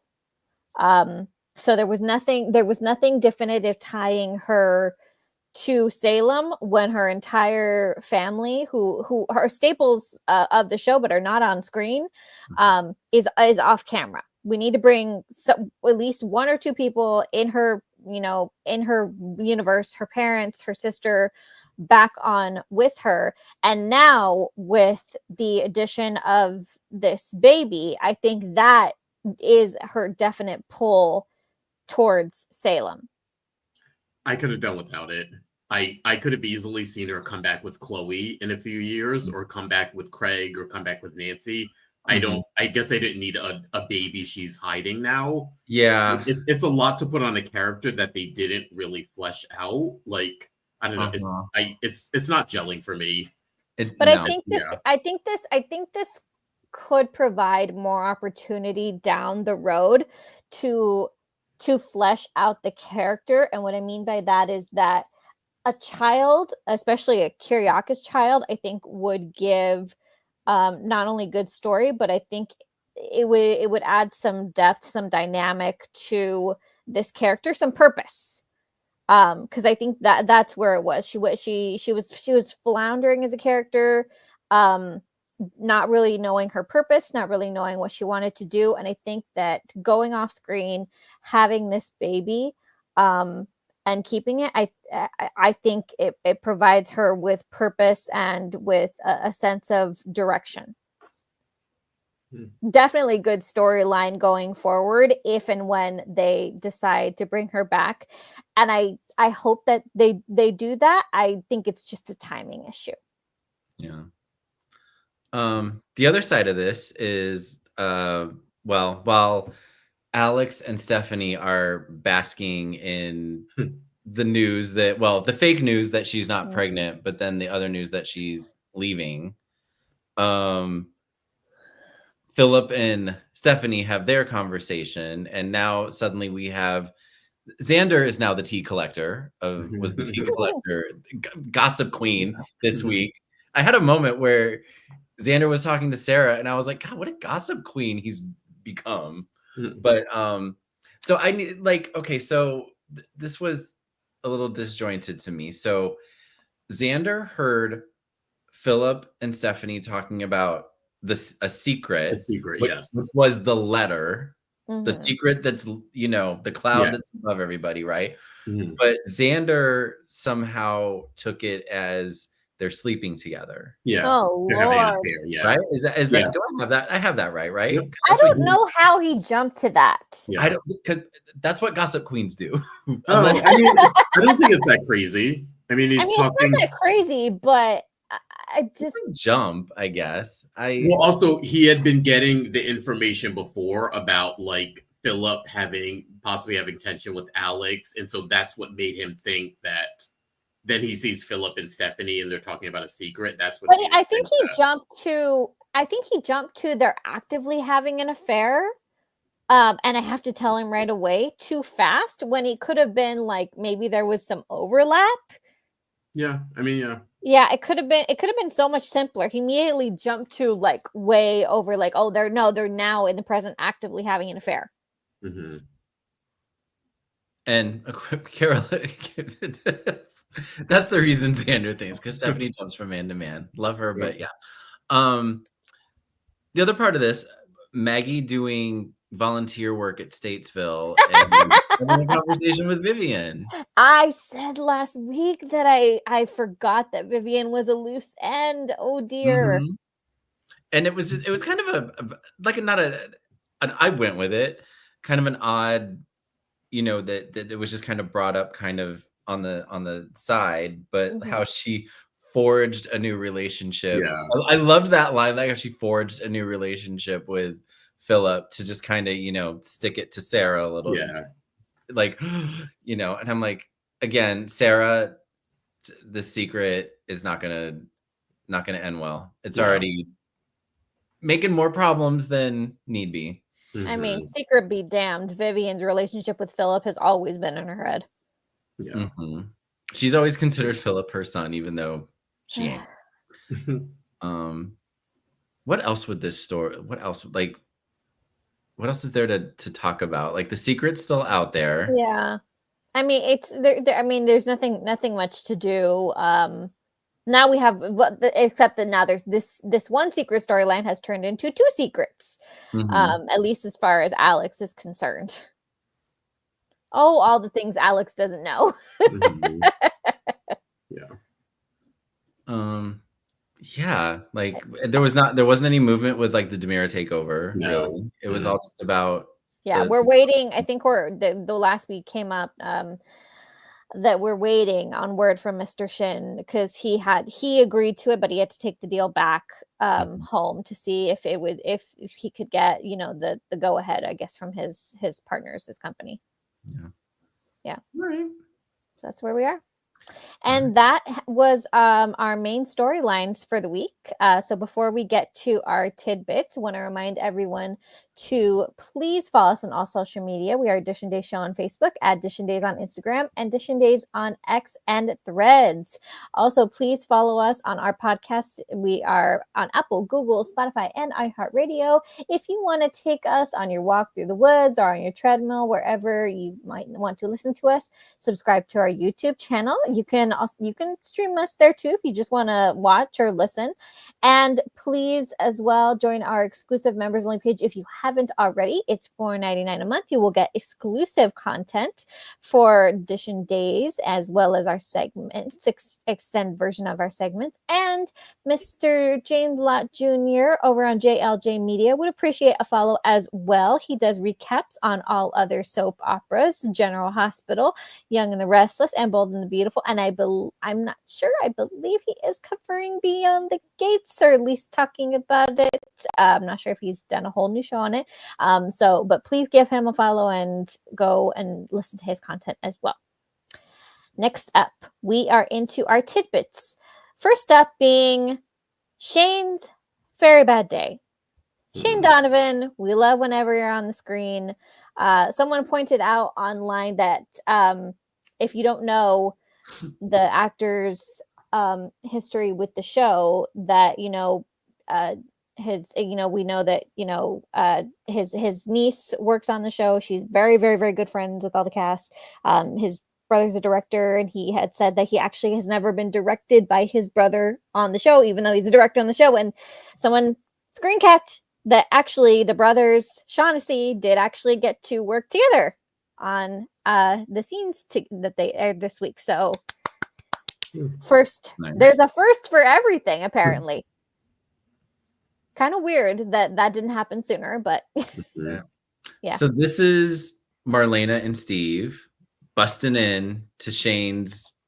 I would have liked to have seen how they, like, a little bit of like not Mission Impossible style. I don't want to be dramatic, but how they were able to like coerce themselves to get into Shane's office, since it is supposedly supposed to be top secret. But I guess we just have to kind of let that go and know that people can walk in and out of anywhere in Salem, Washington, or whatever. They said they got to the floor and she just basically asked the assistant for water. So while the assistant was away, they just brushed past and went to his office. Isn't that the same way? Was it on a Beyond Salem when Andrew was like, I'm going to go get some water. I'm going to step out. They were trying to figure out something, and Andrew or somebody had the information, and he was like, I'm going to step out and get water. Was it Hope? Maybe but he was like, I'm gonna step out and get water, and I'm he left his laptop open. Basically, that was on the main show, actually. Yeah. That's what I thought. Actually, Shane was gonna do, because he had that folder in his hand, and right when he said that, I thought, and he was like, "Oh, we're almost finished" or something. I thought he was gonna exit the room, and like that would be the clue for them to look at the folder. Shane was salty. What'd you do? Hypnotize the secretary? Oh. But we found out. Later find out why. Yeah, we found out why he was, and then you were like, okay, I give you a pass.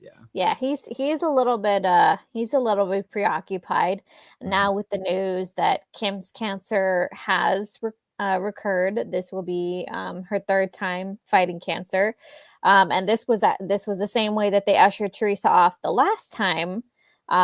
When she actually got full custody of Tate, and she took Tate to California with her when she was going to care for Kimberly. Yeah.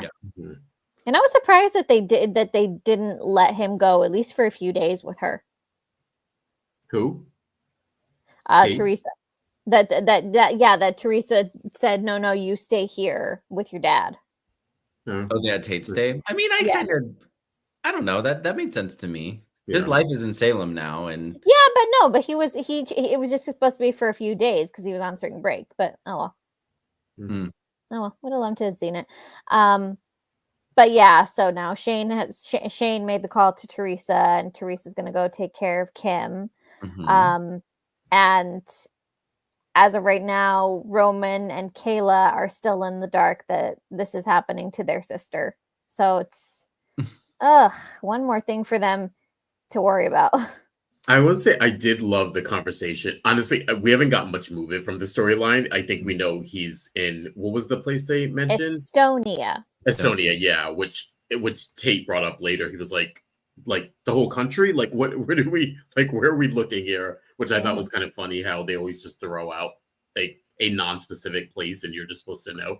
But I love the conversation with Roman and Kayla, because I think it was a little meta in the fact of like, yes, they're talking about Drake and they're talking about Steve, but they're also like, these guys are kind of old now. Like, enough with the like spying and the hero business, and it's like, this is a time where you settle down a little bit and take it easy. But it's like, and then she mentioned like the life catching up to you, and it's like, and I thought that was a nice conversation. You really will see characters on the show address like age, or like it's time to like put that down. You're in a different stage of your life. So I thought that sort of comment on that was really interesting. Yeah, for sure. I was on her side of that conversation because we knew that Black Patch didn't have the best track record as of late. Oh, God.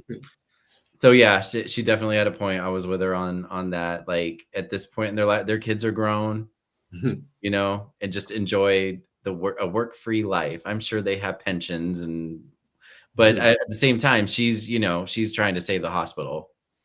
Yeah. Oh yeah. No, right. Yeah. But I guess no that's rest not for as treacherous as being a spy. So yeah, exactly. But like to your point, I mean, that's the reason that Shane stepped back. I mean, Shane is not in the field anymore. Shane is behind a desk. You know, he's the head of the agency, but he's behind a desk, and I think that allows him the opportunity to take a step back, to look at everything, to be there for his family. You know, he said, you know, he's taking care of things in DC, but as soon as he can, he's going to go fly and be with Kimberly. Yeah. Yeah. So we'll see. Like Steve and Marlena, they got to Estonia, right? Yeah. So we saw them, well, quote, in Estonia. So I guess they'll start on the south side, east side. I don't know. We'll see. Yes. Yeah. So yeah, so that's it for them. And so long, Teresa. I hope we see you again when your mama's feeling better. Yes. But before she left, she did get a chance to weigh in on Tate's situation. You know, she gave her opinions. Tate had a conversation with Brady about that. I just want to quickly mention that Brady, looking for tourist spots in Estonia is not the way to find your dad. I want to say I'm glad we finally got a perspective from Brady regarding Tate and the baby. He finally said something that made sense, and it was like, this conversation is long overdue. I know, like, and I predicted this maybe a couple of months ago when this came out, about that Brady may not be so crazy about the adoption and the fact that EJ's involved. Like I said, he loves Johnny and loves Chanel and thinks they're great, but also, you know, he's got a weird history with the Demiras, and EJ's the grandfather. And now, in a weird way, the grandfather title is being taken from him, and now it'll be placed on EJ now because of the adoption. That's also a lot to take, and a lot to factor in there. So I'm glad he voiced his opinion. Yeah, it's the first time we've ever actually heard Brady. Well, I mean, we haven't heard much of Brady's opinion on this subject at all, but that was certainly an interesting perspective that I think that we hadn't considered yet. Yeah, I was gonna mention this now. I can say it now since we're in this storyline, but I like you, Mike. I don't think this adoption is going through, but I don't think it's going to be because of EJ. I think the other shoe is going to drop with either Tate or Sophia. I feel like they're too lax about this adoption a little bit for me. I think that's what I'm missing from this. There doesn't seem to be any hesitation. There doesn't seem to be any like real forethought about placing your child for adoption. I feel like they haven't worked out those emotions yet. So I kind of feel like that may be on the way. I'm just speculating. Like, maybe they have a change of mind and they don't. Maybe Sophia doesn't want to give her baby away, or maybe Tate doesn't, or maybe something brings them together and they think maybe we can do this together now. I don't know. I don't think it'll be an EJ thing. I also like you. I don't think this adoption will happen, but there's other reasons.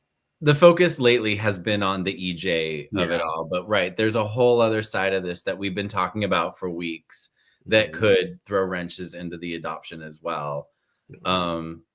Someone, and it may involve someone that's not on screen right now. We don't know. That's one of the things we're speculating back and forth about this baby. So yeah, we'll see it play out.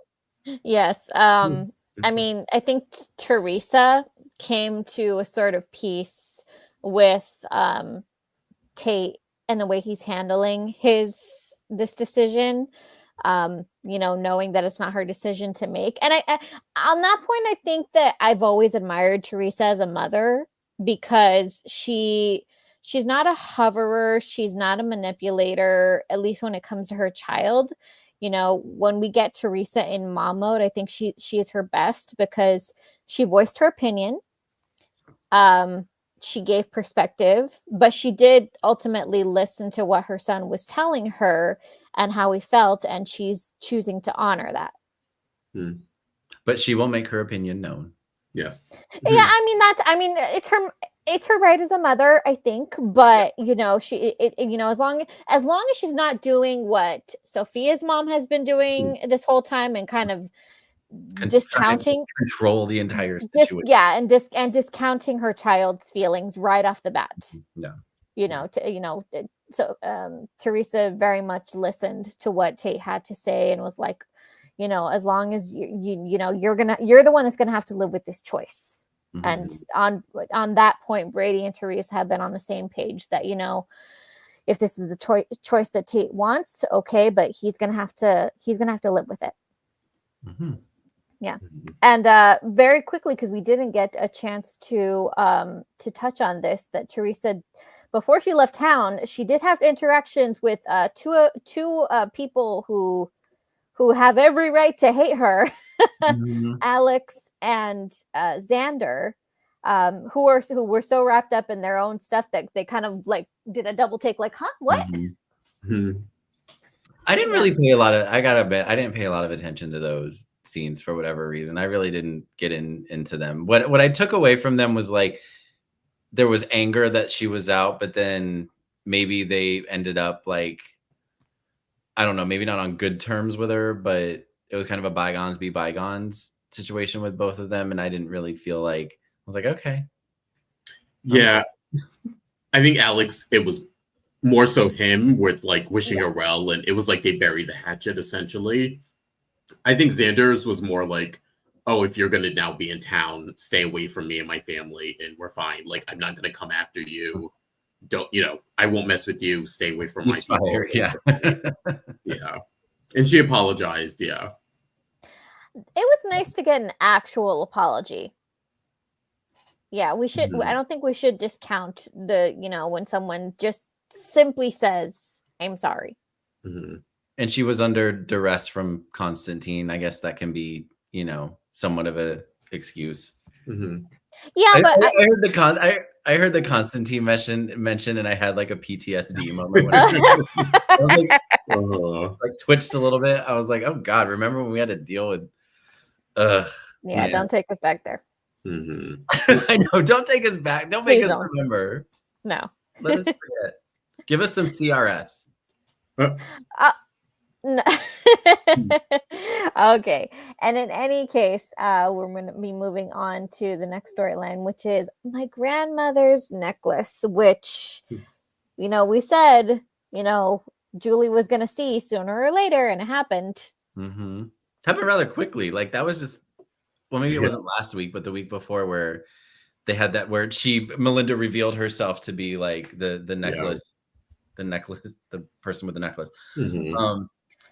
I want to say what I wanted to say about Tina Hong and Melinda Trask. Like, I equated her now to a younger, more stylish version of Dorothy Zbornak from the Golden Girls, with the way that the way she delivers her lines, and like when she was like, when Julie like got out her phone and was like, "I'm taking her," and she just makes me giggle.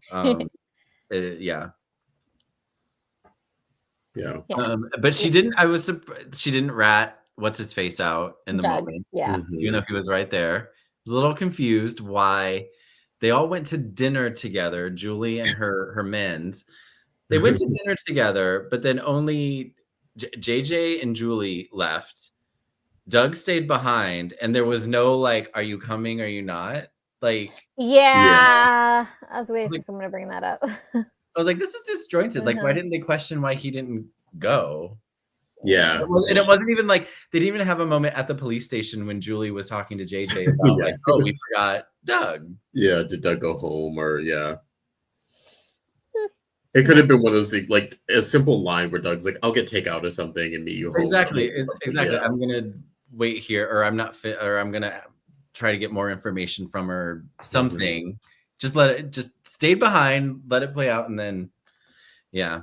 Yeah. You know? But Doug needs to make a move here. He needs to do something. He needs to he needs to do anything at this point, because at this point he's not done much of anything, and he needs to start taking action. He needs to get a job, get a job. If you're really serious about paying that money back to Holly, buying the necklace back, you need to get a job. Now, I'm in Los Angeles, California. I can attest, getting a job may not be that easy, especially in a smaller town like Salem. So, well, yes, you're going like, for a different job than he yes, is. exactly. Yes, like he can go to Roman tomorrow and get a job at the pub. Okay, yes, because okay. Yeah. Yes, which is what he should have done weeks ago. No, you're right. No, you're right. He's got ins. He's got ins with people that owns business. Doesn't Julie still have her place? I don't think so now, the way they talked about it. I think we're supposed to be... that it shut down. Yeah. Oh, they Julie's did? Okay. Yeah, she told that she had a conversation with Doug about it, because he asked if he could go there, and she said, no, we haven't had it for years. Can you imagine being a DoorDash driver or an Uber Eats driver in Salem? Like the conversations you interrupt or like you hear as you're delivering the food. I don't know. That'd be interesting. I mean, I think that's anywhere that you're a DoorDash driver. True. That's anywhere. Melinda's standing her ground. She's not, doesn't want to give up the necklace. You know. I mean, like, nor should she. She's like Erica Jane. She's like, I got this necklace fair and square. I'm not giving it back. I mean, it's like, I mean, she knows the law. She knows that if Julie didn't file a police report, then there's no way to prove that it's stolen. Yeah, but she's being stubborn, but she knows it's Julie's necklace. I mean, yeah, I don't know how she thinks she can actually end up keeping it. Like, everybody knows it's Julie's necklace. Yeah, it's also too, when the law gets involved, I mean, they're gonna take the necklace. Like, you don't have a claim to it when you buy stolen property. You can't say I bought. Like, yeah, it's like someone being like, oh, they can't take my drugs. I brought drugs. Like, but I think the other thing, property. But the other thing is that I think they have to.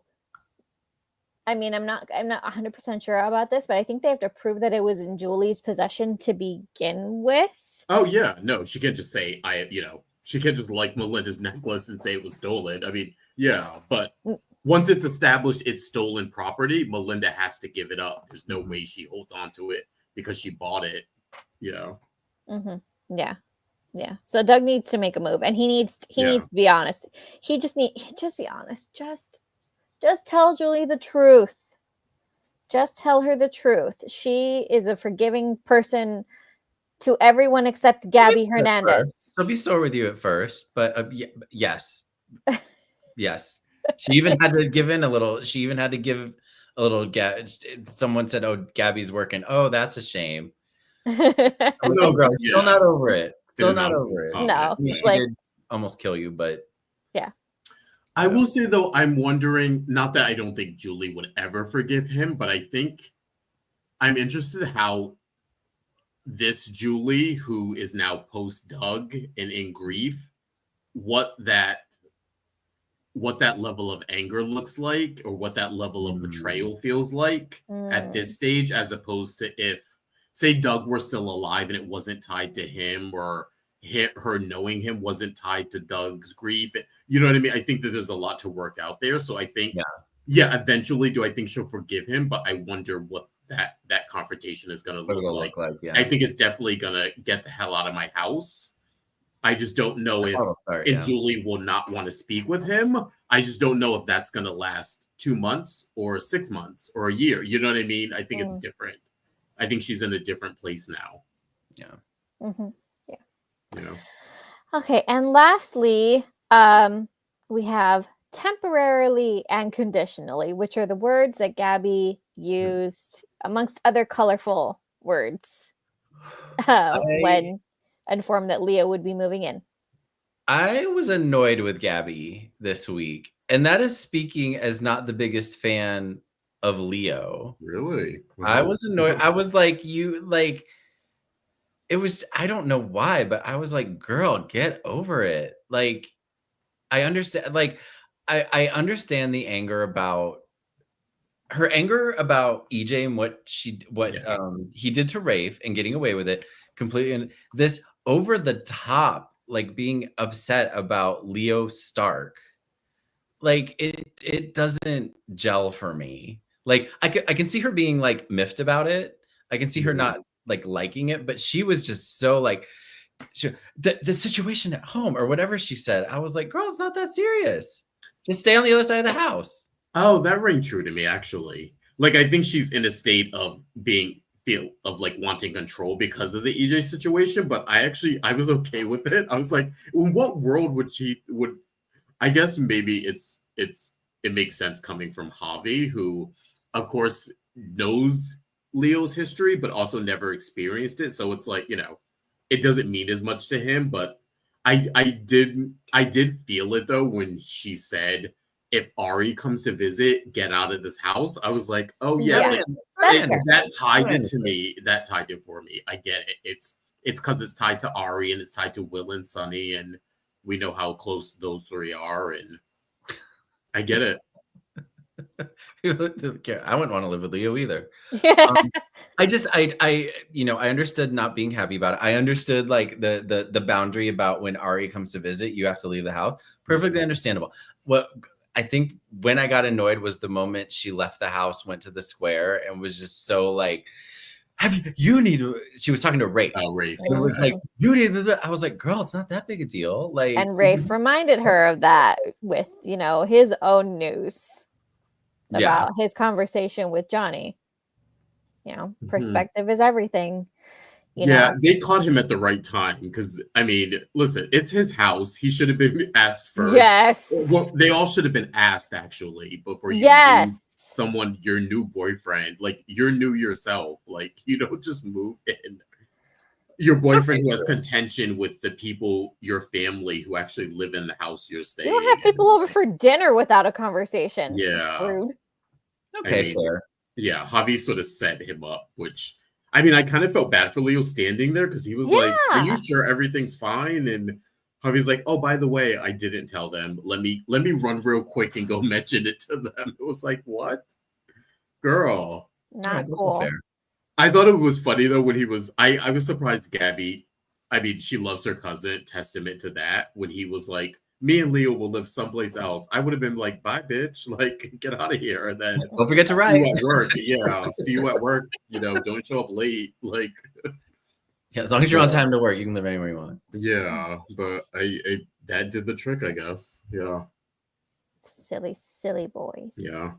Yes. Well, we'll see where that goes. And that was reality show concern. Yeah. Keeping up with the Hernandezes. Oh, do you know how fast Jada would get those people out of her house? Oh, and we got to talk about. Did you guys see it? What? Oh, they showed an establishing shot of Rafe's house. Oh, Rafe's huge mini mansion now that he has. I know, and like we only see the kitchen. We've seen a kitchen and a bedroom, right? I was like, well, we've seen Gabby's bedroom. We've seen all the bedrooms. We've seen Rafe's, we've seen Gabby's, we've seen Javi's. Yeah, I guess, yeah. Okay. Mm-hmm. And then remember, they don't use it anymore. They used to have the living room set. Even even when Ava was there, they had like a living room set where she and Rafe sometimes would be in. So yeah, I guess they haven't brought it out yet or in a while, but yeah. Lemons are in season, Debbie. I did crack up. I was like, "Oh God, we got another establishing shot of stock footage." Yeah, the Peacock stock footage. That. Excuse me. Too funny. Alrighty. Well, that was your week of days. Yes. All right, and now we're on to our favorite part of the show, which is our segments. And Tony is not here, so we do not have 3 snaps. So we'll start with Michael Mattis's.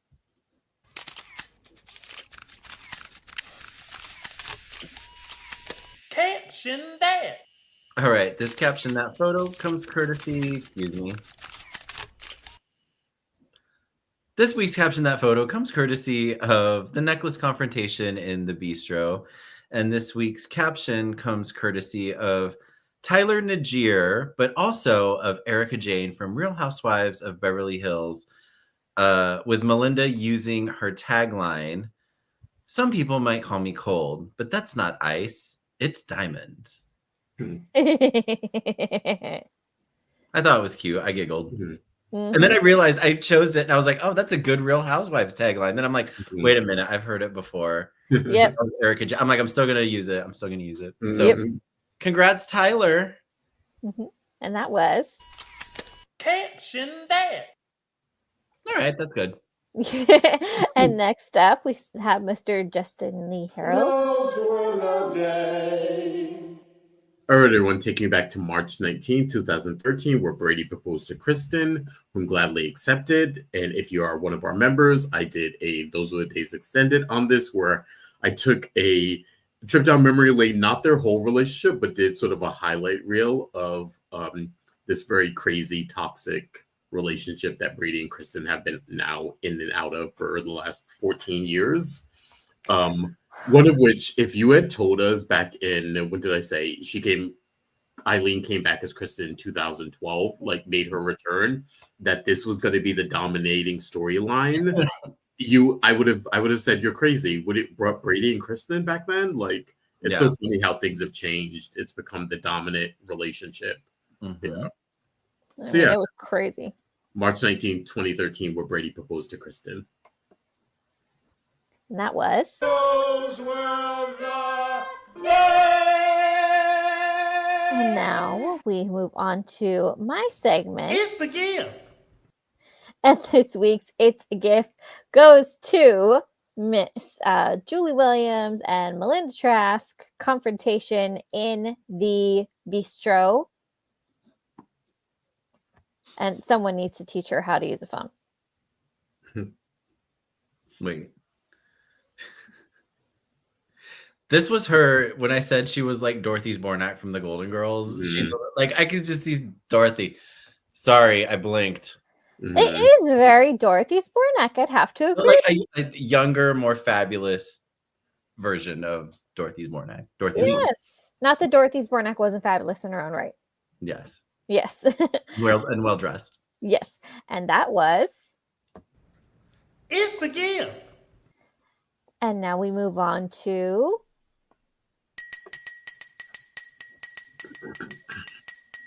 News and gossip. Yes, starting off, we have some casting news. Days alum Daniel Cosgrove, Aiden Jennings, has landed the role of politician Ezra Boyle on General Hospital. He debuted, this brand new character this past Friday. So big congrats to him. He's such a talent and so good to see him. Back on the screen. Hopefully, GH does him better than Days did. Yeah, I hope his first interactions.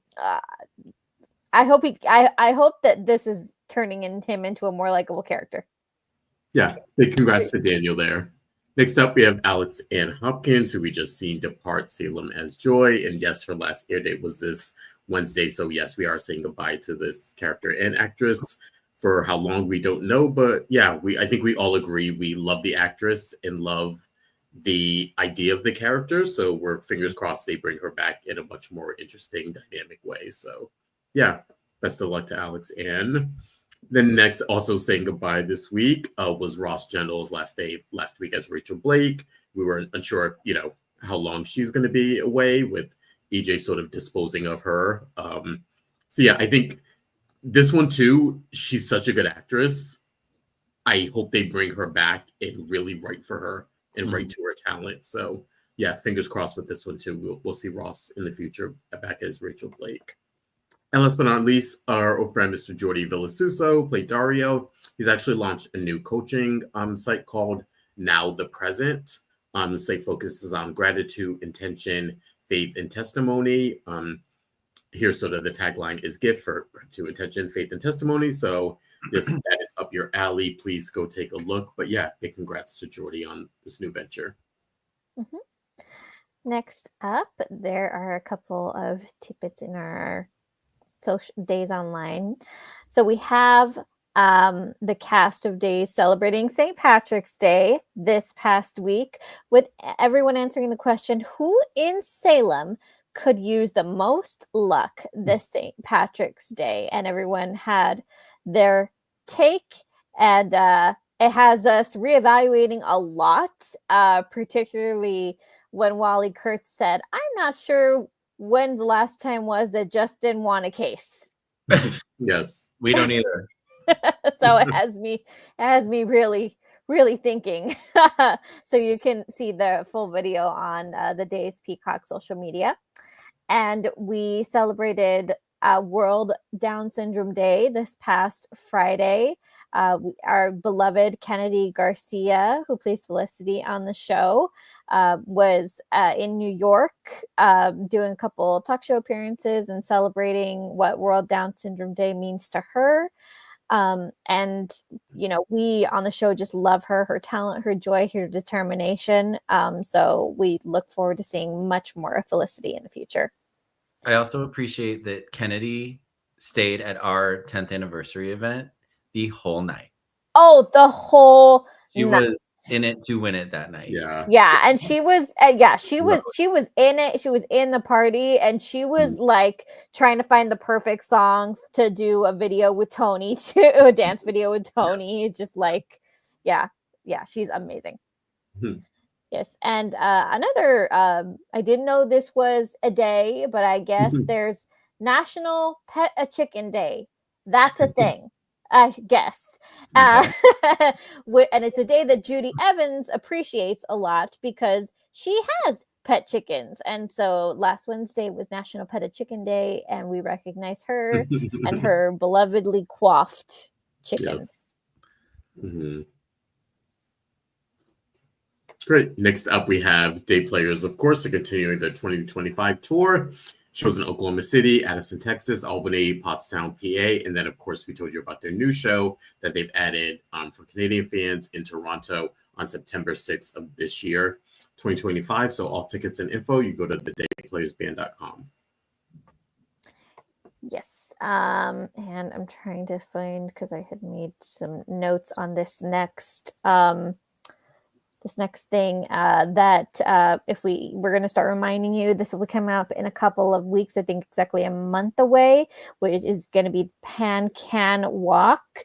This is the walk to raise funds and awareness for pancreatic cancer, which our dearly departed Drake Hogston passed away from, and Martha Madison and Eric Martzoff are our leads on the team for Hoagie's Home Runners, which is the name that they have given to Drake's team to honor him at the walk. So this will be Saturday, April 26th at the Santa Monica Pier. And unfortunately, actually, Eric has double booked himself.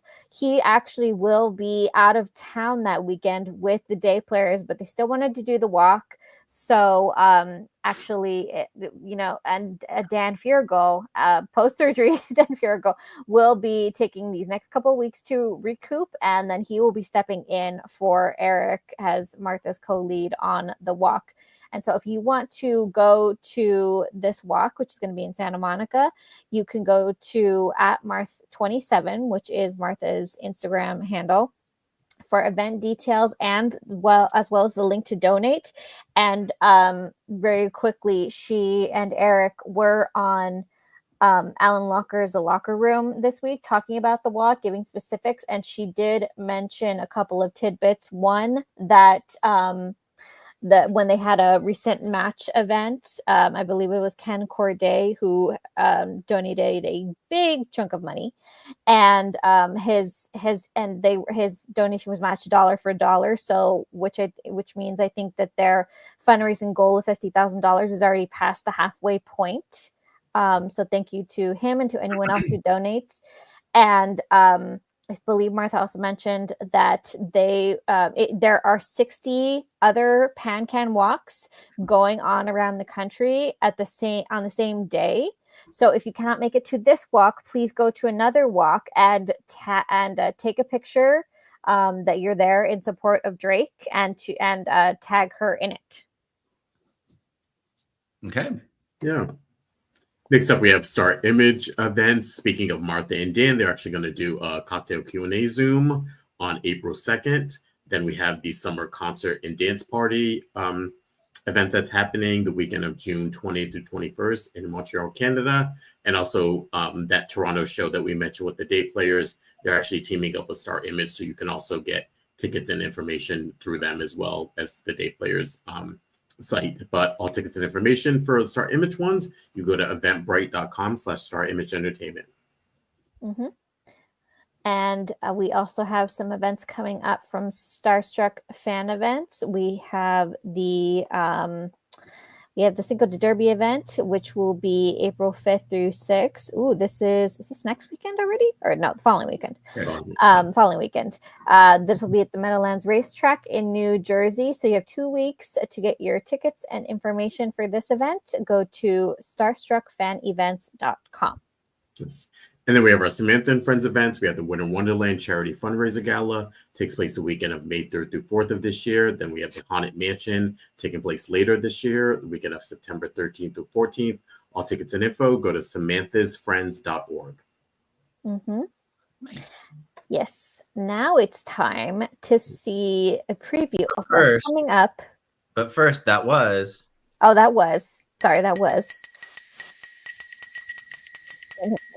News and gossip. That was your news and gossip for this week. And let's take a preview at what is coming up next week on Days of Our Lives. I have finally found true love. I just hope that he doesn't break your heart. With Leo Stark, there's always a stupid scheme that he's right in the middle of. I know who stole your necklace. It was Doug Williams. My selfish boyfriend ratted you out.